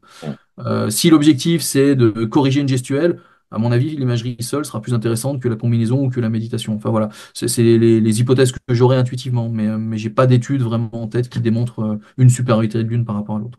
Est-ce que toi, tu visualises à titre personnel pour, je sais Alors pas, oui, réveiller je le fais énormément, mais je me suis rendu compte que je le faisais hyper intuitivement maintenant. Ok. C'est-à-dire que du coup, je rentre un peu moins dans des protocoles établis, mais en fait, c'est les protocoles qui s'imposent plus ou moins à moi. Et si tu veux, à force voilà, de prêcher la bonne parole par rapport à ça, de donner les préconisations d'usage, de faire les liens, etc., je les ai vraiment, je m'en suis vraiment imprégné. Et oui, je suis quelqu'un qui utilise beaucoup la représentation, bah, image et sens, voilà, image et sensation, c'est deux choses, c'est deux sens qui sont importants pour moi et je me surprends beaucoup ouais, à projeter mentalement. Et sans rentrer dans les trucs trop intimes, est-ce que tu peux nous partager des objectifs peut-être que tu es allé chercher un peu grâce à ça, grâce à ces techniques-là?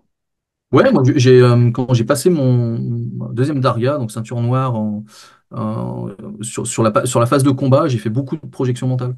J'ai beaucoup de préparation, d'ailleurs, un peu sur ce qu'on a évoqué ici, c'est-à-dire à la fois le côté déroulement du combat. Donc voilà, imposer sa cadence à l'adversaire, enfin voilà, envisager vraiment le déroulement, la technique, etc. Et puis le côté appréhension, peur de la blessure, le côté émotionnel, etc. Donc le domaine un peu plus indirect qui est lié à la personne et faire abstraction un petit peu de tout ça. Donc finalement, tout ce que je t'ai décrit là, c'est des choses que j'ai pu un peu expérimenter à titre de pratiquant sur de l'approche d'un événement, d'une compète ou de et ouais ouais ça me mais encore une fois, moi je me surprends vraiment à l'intégrer. C'est-à-dire que je pourrais presque m'arrêter et me dire, tiens, je suis en train de faire une situation de préparation, là je suis en train de faire un travail de visualisation positive, là je suis en train de travailler sur la projection de mon geste, parce que c'est pleinement dans les routines un peu intuitives que je vais utiliser. Ce qui n'est pas forcément le cas encore de tous les sportifs. Mais ouais, ouais, ça m'arrive. Est-ce que le cerveau continue de te surprendre, de te fasciner? Est-ce que tu as des découvertes parfois où tu te dis, waouh, c'est fou, ça vient nourrir ton expérience dans ce domaine-là? Alors ouais, je dirais sur le domaine de l'imagerie, de la visualisation, on connaît quand même beaucoup, beaucoup de choses maintenant.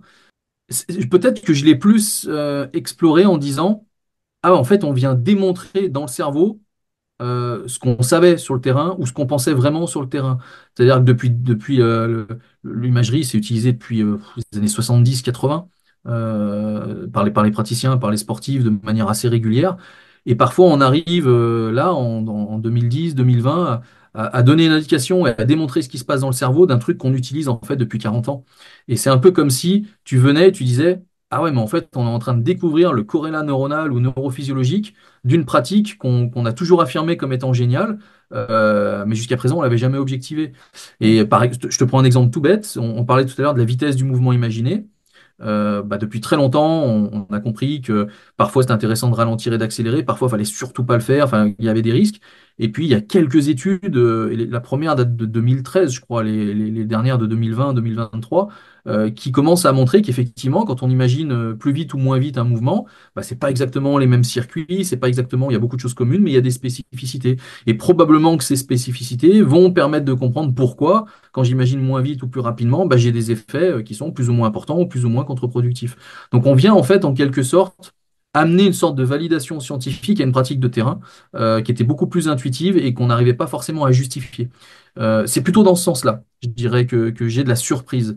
Parce qu'après, sinon, euh, ouais, si j'en ai eu une récemment, mais sinon c'est des choses globalement auxquelles on peut s'attendre. Mais j'en ai eu une quand même récemment sur un truc vraiment particulier, sur de l'imagerie de guérison. En fait, quand on est blessé, on fait beaucoup d'imagerie sur la douleur, on fait beaucoup d'imagerie sur la récupération fonctionnelle. Et pour faire ça, on mobilise mentalement des parties du corps qui sont blessées. Et puis, t'en as qui spontanément vont faire ce qu'on appelle de l'imagerie de guérison. C'est-à-dire qu'ils vont s'imaginer guérir un peu comme par magie. Donc, ils vont imaginer un œdème se résorber, une cicatrice disparaître, les tissus se réparer, mais par des processus qui sont pas rationnels et qu'on n'a jamais démontré expérimentalement. On a même plutôt démontré l'inverse, que ça fonctionnait pas.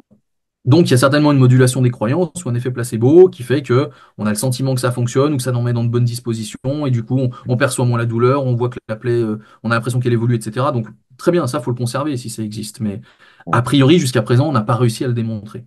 On Donc, appelle des miracles. ouais, c'est ça, on va pas créer des attentes. Ouais.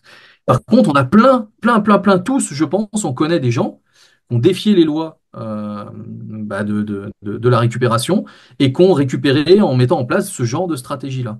Et moi, j'ai été confronté, une équipe de tournage qui m'avait contacté pour un documentaire qui est sorti l'été dernier sur un VTTiste français qui avait un accident grave et une compression énorme de la moelle épinière et qui avait mis en place deux formes de travail. Et c'est un peu ce qu'on a voulu défendre dans le documentaire. Il a mis en place un travail parce que pour lui, c'était impossible de ne pas récupérer. Hein. Le diagnostic, c'était qu'il ne remarcherait pas, ou qu'il y avait très très peu de chances qu'il remarche. Et lui, il disait non, mais moi, ma vie, c'est le vélo, je vais remonter dessus, il est hors de question que ça se passe comme ça. Et donc, automatiquement, il a mis en place des simulations mentales tous les jours, tous les jours, tous les jours, il travaillait, et il faisait deux choses. Il faisait de l'imagerie du mouvement, donc ça, c'est parfait, c'est ce que j'aurais conseillé de faire. Ça permet d'entretenir les programmes moteurs, voilà, parfait. Et donc, on l'a passé dans la magnétoencéphalographie, on a analysé l'activité cérébrale, en fait, quand il faisait ça, et on a vu des activités dans les régions motrices, enfin, c'est ce à quoi on s'attendait, c'est parfait. Donc ça, c'est ce que j'aurais conseillé de faire. Et puis, il m'a dit qu'il faisait un autre truc, c'est qu'il s'imaginait la reconstruction du trajet neuronal. Donc en fait, il s'imaginait les neurones avec son degré de connaissance, les neurones communiquaient entre eux, il voyait le signal qui partait des neurones, qui redescendait dans le système nerveux, qui descendait le long de la moelle épinière, qui passait dans les fibres qui étaient complètement comprimées et compressées, qui reconstituait la fibre, qui arrivait jusqu'à la jonction nerf-muscle et qui lui permettait de faire le mouvement. Et il m'a dit, mais quand j'ai fait ça, mais j'ai eu le sentiment de récupérer 10 fois plus, quoi. Ah Donc ouais. moi, je lui ai répondu, je lui ai dit, bah écoute, alors c'est bien, mais a priori, ça marche pas de faire ça. En tout cas, il n'y a pas de raison, tu vas pas réparer un trajet nerveux. Ou, voilà, donc, ça peut être un effet placebo, ça peut être un effet de croyance, ok. Et donc, on l'a passé, on a analysé le cerveau quand il faisait ça, et on a vu encore plus d'activité dans les régions motrices, notamment, que quand il s'imaginait le mouvement. Et du coup, alors je ne change pas mon opinion, c'est-à-dire que je pense toujours que c'est pas magique et qu'il ne faudrait pas tout le temps faire ça. C'est une étude de cas. Peut-être que s'il y en a 10 qui font ça, on n'aura jamais de nouveau ce résultat-là. Mais là, on a halluciné, on s'est dit, mais en réalité, le fait qu'ils construisent ce scénario, même si dans les faits, ça ne répare pas physiquement ce qui est altéré, en tout cas, on n'a pas su le démontrer peut-être, hein, mais en tout cas, pour le moment, on ne peut pas affirmer bah, ça va peut-être contribuer à une sorte de résonance motrice qui fait que du coup, l'engagement dans la simulation du geste était encore plus fort et l'empreinte neuronale qu'on a observée, du coup, était encore plus puissante. Et peut-être que ça, au final, ça a quand même contribué à ce qu'il récupère mieux. Et donc, au final, je lui ai dit, écoute, moi, je t'aurais pas conseillé de le faire parce que je voulais pas créer une attente qui a pas forcément vocation à être comblée. Mais manifestement, toi, le fait que tu l'aies fait, bah, c'était peut-être une bonne chose et ça a peut-être contribué à ce que tu récupères effectivement mieux. Donc là, pour le coup, j'ai été un peu déstabilisé parce que je m'attendais pas du tout à avoir ce tableau de résultats-là. Est-ce qu'on peut quantifier le pourcentage du cerveau qu'on utilise? Ma question, c'est quelqu'un qui pratique pas la visualisation et qui va pas optimiser, on va dire, ses capacités de son cerveau, utilise forcément, tu vois, un petit pourcentage en moins. Est-ce qu'en Ouais, moyenne, alors, on sait à quel point on l'optimise, notre cerveau? alors on fera pas comme Luc Besson on utilise 10% de son cerveau, c'est faux. Ça, je suis Ouais. pas d'accord du tout. Non, mais par contre, en fait, on sait que quand on imagine et quand on exécute, on a à peu près deux tiers des activations qui sont communes. Et plus on va être un bon imageur, plus on va s'entraîner, plus on est un bon sportif, plus on a des réseaux qui s'affinent et qui sont extrêmement performants. Et après, l'activation, quand tu imagines par rapport à quand tu fais, dans le cortex moteur, par exemple, c'est environ 30% seulement. Hein. Donc c'est très restreint par rapport à l'exécution réelle parce que tu as une commande qui n'arrive pas jusqu'au muscle, qui est inhibée ou qui est incomplètement envoyée. Donc du coup, ça débouche pas sur le comportement. Mais tu as quand même une sorte de schéma qui est assez similaire. Souvent, je dis, moi, j'aime pas l'affirmation, le cerveau fait pas la différence entre ce qu'on fait et ce qu'on imagine. Je le dis souvent, ça, mais je suis pas d'accord avec ça. Mais dans l'esprit, je comprends la vulgarisation, c'est-à-dire que tu sollicites, tu stimules le système nerveux de manière fortement comparable quand même. Ce qui est sûr, c'est que quand t'es pas un bon imageur ou quand tu es un sportif de faible niveau qui utilise assez peu l'imagerie, quand tu es un débutant, t'as pas exactement les mêmes réseaux, tu vas pas activer les mêmes régions, tu vas activer beaucoup plus de régions, mais pas forcément les plus importantes. Donc tu as une sorte de pattern qui est beaucoup plus diffus, beaucoup plus important, beaucoup plus diffus, mais avec moins d'activité dans les régions importantes. Alors on l'a jamais quantifié ça véritablement, mais c'est assez flagrant entre l'expert et le débutant. C'est deux patterns qui sont très différents, et puis tu as vraiment un pattern qui ressemble pas à grand-chose, puis un pattern qui est très affiné si tu veux. Et l'idée c'est qu'au fur et à mesure de la pratique, le deuxième va se rapprocher du premier. Et dans le premier, bah, tu vas avoir à peu près deux tiers des activations qui vont être communes quand tu imagines et quand tu exécutes. Très bien, merci pour ce tour de piste intéressant. Est-ce qu'il y a une question, un truc que tu aimerais rajouter? Tu dis, tiens, c'est dommage que je t'ai pas emmené là-dessus, en lien au tennis ou pas d'ailleurs? Écoute, non, j'ai envie de te dire qu'on a dit beaucoup de choses. Moi, j'insiste vraiment sur un truc pour les personnes qui découvrent, personnes qui voilà, qui savent pas forcément exactement ce que c'était ou comment on le travaille. C'est attention, le mental, c'est pas quelque chose d'aléatoire. Donc, ce qu'on va faire en visualisation comme dans d'autres approches, c'est extrêmement planifié et c'est extrêmement rigoureux. Et donc, on a des préconisations d'usage, des règles de pratique à respecter. Ce que je vais faire sur la confiance, c'est complètement différent de ce que je vais faire sur la technique gestuelle. Quand je travaille sur la technique, la temporalité du geste, elle est respectée à l'identique du mouvement réel. Quand je travaille sur la confiance en soi ou sur l'anxiété, je peux m'amuser à ralentir ou à accélérer parce que je suis dans le visualiser la réussite, mais pas visualiser comment je dois faire pour réussir. Donc il y a plein de subtilités comme ça qui font qu'il y a des règles vraiment très importantes à avoir à l'esprit et qu'on ne fait pas les choses au hasard. Et malheureusement, aujourd'hui, on fait encore un peu trop les choses au hasard dans le domaine de la visualisation. Et moi, le message que j'ai envie de faire passer, c'est ça, c'est bah, formez-vous, renseignez-vous, intéressez-vous, lisez des choses qui sont en lien avec ça, justement, pour comprendre un peu ces subtilités-là, et du coup, bah, vous approprier un travail qui est correct et qui va vraiment vous mettre sur les rails de la performance. Et pour donner des premières clés, on va réaliser une masterclass ensemble où tu vas pouvoir nous initier en tout On cas. va pouvoir exactement revenir sur ces considérations-là et commencer à dresser justement cette liste de règles et de consignes. Ouais, ouais, complètement. Et au moment où la grande majorité des auditeurs écouteront ou découvriront cet épisode de podcast, elle sera en ligne, donc je la mettrai dans les liens de l'épisode en ClickLab, il y aura juste à cliquer dessus. Est-ce que tu peux nous dire déjà un premier sommaire peut-être de ce qu'on pourra aborder d'un point de vue vraiment concret, tu vois, pratique, quoi. Bah écoute, je trouve que ce serait pas mal de reprendre un peu la logique que je t'exposais tout à l'heure, c'est-à-dire Les quatre proposer des P. pistes et ouais, c'est ça. Alors, proposer dans un premier temps des pistes un peu sur les fondamentaux transversales, Mm. voilà les principes de base, que tout le monde puisse jongler, faire un ou deux exercices avec, et ensuite cibler sur un ou plusieurs des domaines d'application pour donner des exemples de bah voilà concrètement ce qu'on peut aller faire dans ces domaines-là, et peut-être conclure sur une sorte de synthèse sur les règles d'usage qu'on pourrait moduler en fonction de ces domaines d'application-là et voir justement comment ça se répartit sur les exercices qu'on propose. Mais essayer d'avoir une approche qui est pas trop théorique, parce que faire de la théorie pour de la théorie, ça reste de la connaissance, mais avoir une application derrière, une petite mise en application, des petits exercices, des protocoles, et être capable de faire le lien entre les deux, et qu'à la fin de la masterclass, les gens puissent aller tester, se rendre compte et revenir derrière sur les éléments un peu plus théoriques pour calibrer et moduler ce qu'on aura mis en place. Et on va le faire de la même manière qu'on l'a fait sur la préparation mentale pour les parents de joueurs. C'est-à-dire qu'on avait rendu cet échange ouvert au public. Alors, c'est au format conférence, donc voilà, il y a un petit ticket d'entrée. Et ce qui rend le truc hyper concret, c'est que voilà, s'il y a 10, 15, 20 personnes présentes, elles peuvent poser leurs questions. Donc, allez découvrir aussi la liste des questions-réponses, puisque j'ai évidemment pas posé toutes les questions que le commun des mortels se pose, soit pour son propre jeu, soit pour le jeu de j'en sais rien, de ses élèves, si on a affaire à des coachs dans l'audience, soit pour des objectifs même de vie divers et variés. Donc voilà, n'hésitez pas à le découvrir. J'avais une dernière question, est-ce qu'elle va me revenir? Je ne sais plus. Mais alors en attendant, juste avant de terminer, j'ai trois, quatre questions vraiment pour sortir du cadre et mieux te connaître. Est-ce Ouais. que tu aurais un livre à recommander à notre audience que si tu devais offrir ce livre, ce seul et Ouais. unique livre à Ah mais tous oui, tes amis, je vais pas être politiquement correct, hein, très bien. mais, euh, mais mon deuxième bouquin, justement, sort dans 10 jours pile. Donc Ah, le ouais, 17 mais octobre. en dehors du tien, parce que je mettrai les liens des tiens aussi. Mais alors un truc, tu vois, Oui, qui parce que un là, peu pour le coup, chacun. sur la visualisation, c'est celui qui sera le plus complet. Alors après, sur Ok. la prépa mentale, en lien avec la visualisation? Non, non, non, on sort vraiment du cadre. Un truc qui, toi, t'a impacté, t'a marqué dans ta vie et que t'offrirais à n'importe qui pour lui faire plaisir, quoi. Et lui rendre service, au passage. Ouais. C'est une bonne question. Euh, Ouais, il y en a pas mal que j'ai lu, que j'ai trouvé sympa, mais il y en a un que j'ai en tête comme ça qui me vient, que j'avais bien aimé, que c'était le placebo, c'est vous.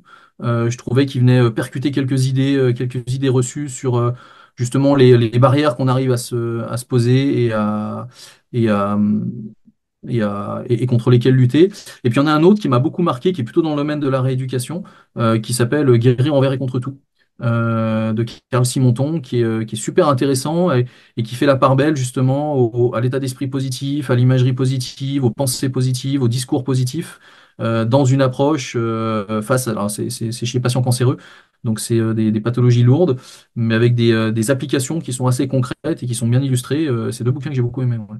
Moi, je mettrai évidemment tes livres en lien, ainsi que ces deux-là. Et tu nous as pas dit d'ailleurs, enfin, je t'ai pas demandé, mais quel âge tu as et tu vis où en France? Alors, je suis de Lyon. J'ai bientôt un an de plus, hein, donc bientôt 48 ans, à Lyon. Et donc, bah, j'ai bougé parce que j'ai eu pas mal de découvertes à l'étranger chez des collègues. Et notamment, j'ai bougé un petit peu au Canada dans le cadre d'un postdoc. Mais sinon, j'ai beaucoup été sur Lyon. En fait, j'ai fait mes études à Lyon, j'ai été recruté à Lyon et j'ai été promu à Lyon. Donc, j'ai une grosse, j'ai un gros vécu lyonnais. Et donc, du coup, bah, je suis enseignant-chercheur à l'université de Lyon depuis un peu plus de 20 ans maintenant. Et, euh, et je m'éclate. Et Donc, comment tu je organises m'éclate. ton temps entre les cours, les conférences, les podcasts occasionnels comme ça? Comment ça marche? Alors, on dort assez peu. On Ah dort ouais? assez peu. Ouais, ouais, je suis pas un gros dormeur, hein. Je vais dormir 5 heures, 6 heures par nuit. Ok. Je le paye, hein. J'ai des bonnes cernes et la fatigue qui s'accumule, donc c'est assez dense. Mais c'est vrai que j'aime beaucoup travailler le soir. Donc, c'est vrai que je suis pas un couche-tôt et j'aime bien travailler dans le calme le soir et avancer. Après, j'essaye de jongler. Donc, bon, bah, j'ai mon activité d'enseignant et de chercheur. Et puis, bah, sur le temps libre, je vais commencer à aller greffer. Bah, d'autres types de formations, parce que j'interviens dans énormément de formations satellites à celles qui sont dans mon service d'enseignant-chercheur. Je vais suivre, alors je vais limiter quand même les suivis que je vais faire parce que c'est extrêmement chronophage et que à la fois moi j'ai pas le temps et puis si je suis pas suffisamment disponible pour les athlètes, c'est pas pertinent. Donc je vais limiter les suivis, les interventions et les accompagnements, mais je vais en avoir quand même quelques-uns. C'est vrai que j'ai pas mal de sollicitations aussi pour des conférences, pour des podcasts, pour des échanges et c'est toujours enrichissant. Le tout, c'est de trouver comment les placer dans les différents créneaux. Mais bon, on y arrive, hein, écoute, on y arrive. Et après, voilà, c'est un jonglage permanent. Par contre, c'est un travail en parallèle en permanence entre la recherche, le terrain, l'enseignement et l'administratif. Et donc, du coup, j'ai des journées où je vais passer sur les quatre en parallèle tout au long de la journée. Voilà, faut aimer ce genre d'approche-là. Parfois, je le regrette un petit peu quand c'est vraiment dense. Mais en vrai, j'aime bien. En vrai, j'aime bien travailler en parallèle. J'aime bien travailler aussi sous pression. C'est quelque chose que j'aime bien parce que ça fixe des échéances et j'essaye de fonctionner comme ça, quoi. Ça veut dire que si des membres de notre audience veulent des coachings, tu les renverras vers des confrères que tu as pu former peut-être? Ouais, c'est ça. Je verrai avec eux en fonction de la demande. Ça pourrait être soit réorienté sur des collègues et des confrères qui ont été formés, soit ça peut être répondre ponctuellement ou aider sur certains accompagnements ou faire des programmes aussi avec des suivis partiels. Ça dépend des demandes en fait. Mais oui, c'est des choses qui sont largement envisageables. Il y a toujours un moyen et une solution pour. Donc je mets ton mail quand même ou tu préfères pas parce que... Non, mais même mon mail. Je saurais filtrer s'il faut que je filtre. Non, mais le mail, je le donne toujours de toute façon. Ouais. Ah ok, cool. Un tarif à informer à notre audience s'ils veulent faire appel à un coaching à la visualisation, ça marche comment? Non, ce sera plutôt de l'étude au cas par cas. Ah Il ouais. y a des formules, si tu veux. Il y a en fait, ça va dépendre parce que je propose soit des formations, soit des suivis, soit des supervisions. Donc après, ça va dépendre un petit peu du format, de la durée. Mais le mieux après, voilà, je préfère échanger avec la personne pour savoir bah, quel est l'objectif, dans quelle trajectoire s'inscrit cet objectif-là. Et puis après, on aborde le sujet du prix et de la formule en question. Et quand tu parles de travaux de recherche, tu vas dans quelle direction? C'est pour rechercher quoi? C'est pour repousser quelles limites? C'est quoi ton Alors en objectif? fait, on va dire que le cœur de la recherche, c'est l'imagerie, c'est la visualisation. Et derrière, l'idée, c'est d'avoir de la recherche fondamentale, donc de la recherche plutôt de laboratoire, qui va être de comprendre comment ça fonctionne, quels sont les processus qui sont mis en jeu, quelles sont les activations cérébrales ou les réponses physiologiques qu'on va pouvoir observer, quelle est la plasticité qui s'installe. Là, actuellement, les pistes qu'on observe en ce moment, c'est comment est-ce qu'on peut venir booster ou renforcer encore l'efficacité de l'imagerie avec des stimulations exogènes, comme de la vibration, comme de la stimulation cérébrale, comme de l'observation, comme du mouvement, donc, des stimulations auditives. Qu'est-ce qu'on peut venir renforcer, enfin, qu'est-ce qu'on peut venir pour complémenter l'imagerie et compléter l'imagerie, pardon, et faire en sorte que ce soit encore plus efficace. Donc ça, c'est une piste parmi d'autres. Ouais. Et ça, si tu veux, tu as toute une part du travail qui est dite fondamentale. Puis après, tu as une part appliquée. La part appliquée, c'est bah, répondre à des questionnements beaucoup plus concrets sur bah, comment ça fonctionne, qu'est-ce qu'on doit faire pour être efficace, quelle formule est la plus intéressante. Là, en ce moment, on a un étudiant de thèse avec un collègue qu'on encadre travaille beaucoup chez les crossfitters et sur les liens imagerie-force, où on cherche à mettre en évidence bah, les meilleures modalités d'utilisation de l'entraînement par imagerie sur la force, comment transférer les gains d'un mouvement à un autre, ou à ce genre de situation pratique où l'objectif pour moi, à terme, c'est de proposer une piste de travail ou une préconisation d'usage. Donc quelque chose qui est directement absorbable derrière par les praticiens. Et j'aime bien jongler un peu sur ces deux univers-là. Et après, par contre, ça peut partir dans toutes les directions possibles qui sont en lien avec l'imagerie. Mais il y a toujours ces deux univers en parallèle, le fondamental et l'appliqué. Est-ce que tu aurais une citation qui t'inspire particulièrement? J'ai vu que tu avais un tatouage avec une phrase, ça se trouve, c'est peut-être ça la citation. Alors ouais, ça aurait pu être celle-là, Parle mais plus. non, j'en ai une autre. Ah, quoi que ça s'en rapproche un petit peu. Moi, j'avais été marqué par une citation. Euh, je ne sais pas si elle était de lui, mais mon père me l'avait dite, qui est philosophe, donc pour le coup, ça aurait peut tout à fait être de lui. Mais je crois qu'il l'avait complété. Enfin, j'avais également lu un truc de ce genre-là, moi. J'ai adoré la citation de Il faut rechercher l'éternel dans l'éphémère. Et j'adore cette idée parce qu'il y a à la fois la connexion à l'instant présent, il y a à la fois le sentiment de la durée, de la pérennité des choses qu'on va établir, mais d'arriver à les vivre sur l'instant présent et sur le moment. Et tu vois, le tatouage, c'est l'absolu de l'instant. Donc ça va un petit peu dans la même direction. Et ouais, cette phrase-là, elle m'a toujours marqué, et elle me parle, elle résonne quand je l'entends, ça a du sens, ouais. Et ton papa est philosophe de profession? Alors, il est philosophe et il est prof. Alors, il était prof de philo et formateur de philo également. Et il a été conférencier, il a été écrivain. Enfin, il a écrit des ouvrages sur la philo. Et Ah, au début, ça m'a beaucoup torturé l'esprit quand j'étais petit. ah Hein. ouais? Ah ouais, ouais, parfois, ça me retournait le cerveau. J'entendais des trucs, je disais des choses, des sujets qu'il donnait, mais ça m'a traumatisé presque. Ah Et puis ouais. après, quand j'ai grandi un petit peu, j'ai trouvé ça fascinant. Ouais. Et je pourrais m'asseoir, le regarder, l'écouter pendant des heures. Ouais, ouais, et puis il a cette capacité à finalement faire des liens, transposer, mettre en perspective, même des domaines qui sont pas forcément des domaines qu'il maîtrise, parce qu'il maîtrise pas tous les domaines, mais bah, tu l'écoutes, tu as l'impression que c'est un spécialiste de domaine. Donc moi, je trouve ça fascinant, quoi. C'est Donc, fort que, il fasse des conférences, toi aussi, enfin, que vous ayez des parcours un peu similaires à certains égards, en tout cas. ouais, d'une certaine manière, on se retrouve sur les accompagnements. Mais par contre, lui, lui, il arrive, fait une conférence devant 2000 personnes. Il est capable de ne pas l'avoir préparé, de ne pas se souvenir du sujet de la conférence. On lui redonne 5 minutes avant, il monte, il fait un show. Tu as l'impression que c'est le truc le plus préparé au monde. Tu restes bouche bée, tu lui dis, mais c'était exceptionnel. Voilà, moi, je fais pas ça. Moi, hein. C'est Si je parle lui, devant 2000 personnes, je sais de quoi je vais parler. Hein. c'est lui le Donc, vrai GOAT. Et il fait de la visualisation ou pas? je pense qu'il en a fait, ouais, ouais, je pense qu'il en fait intuitivement.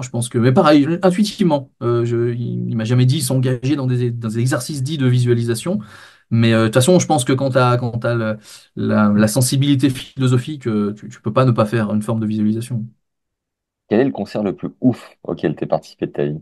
Ah, j'en ai pas fait beaucoup. J'ai des souvenirs de concerts au Canada mais j'étais jeune, qui m'avaient un peu marqué, plus par le côté des mesures. Ok. Mais c'était un côté des mesures en fait qui était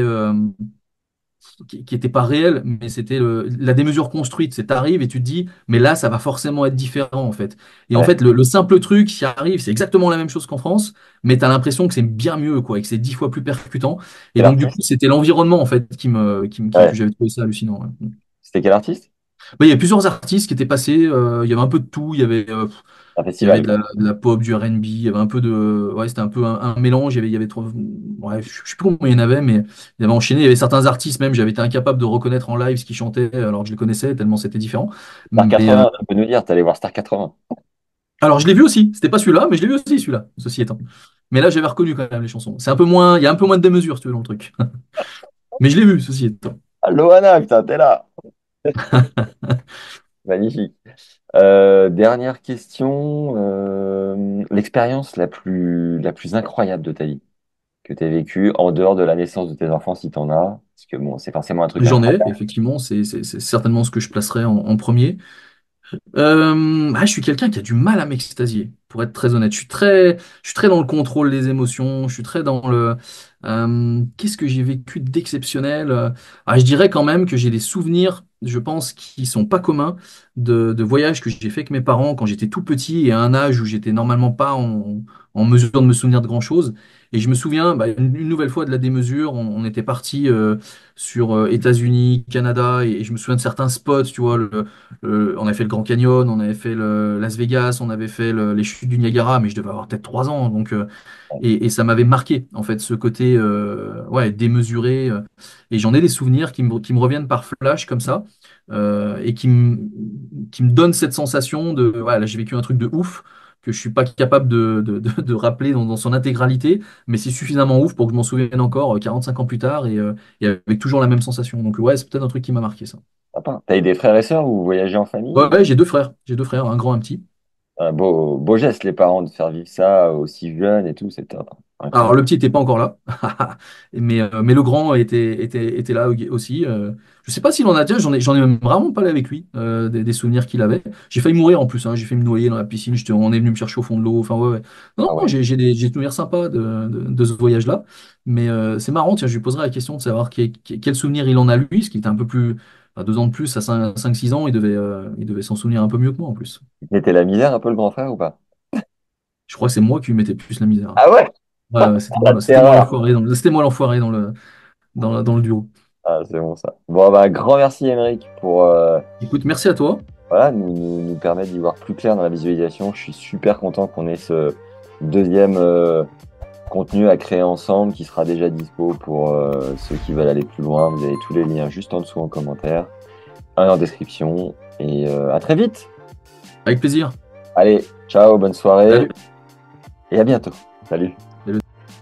Merci d'avoir écouté ce nouvel épisode et si vous avez aimé, surtout mettez un like et un commentaire et après ça envoyez-le à quelques potes autour de vous. Le bouche-oreille, toujours le bouche-oreille qui nous aide comme jamais, il est vraiment méga important, c'est pour ça voilà qu'on vous le dit à chaque fois. Et pour ceux qui veulent aller encore plus loin, avec Émeric, on a aussi tourné une masterclass pour vous permettre de pratiquer la visualisation avec des exercices concrets pour améliorer votre gestion mentale des matchs et même votre technique. C'est un cours en ligne d'1h30 que vous pouvez suivre n'importe où, n'importe quand, de chez vous, ou même en déplacement avec votre téléphone, vous y avez accès toute votre vie. C'est du contenu payant qui permet de garder le podcast gratuit, donc c'est aussi un moyen de nous soutenir, mais c'est surtout un moyen de vous former, et pas avec n'importe qui, en l'occurrence Émeric est un expert mondial sur le sujet, c'est du lourd, vous l'avez compris donc dans cet épisode, et dans cette masterclass, notre expert vous met à dispo 4 exercices puissants pour booster vos capacités de visualisation et améliorer votre ressenti. Il vous aide à corriger ou consolider votre technique grâce à une approche mentale précise.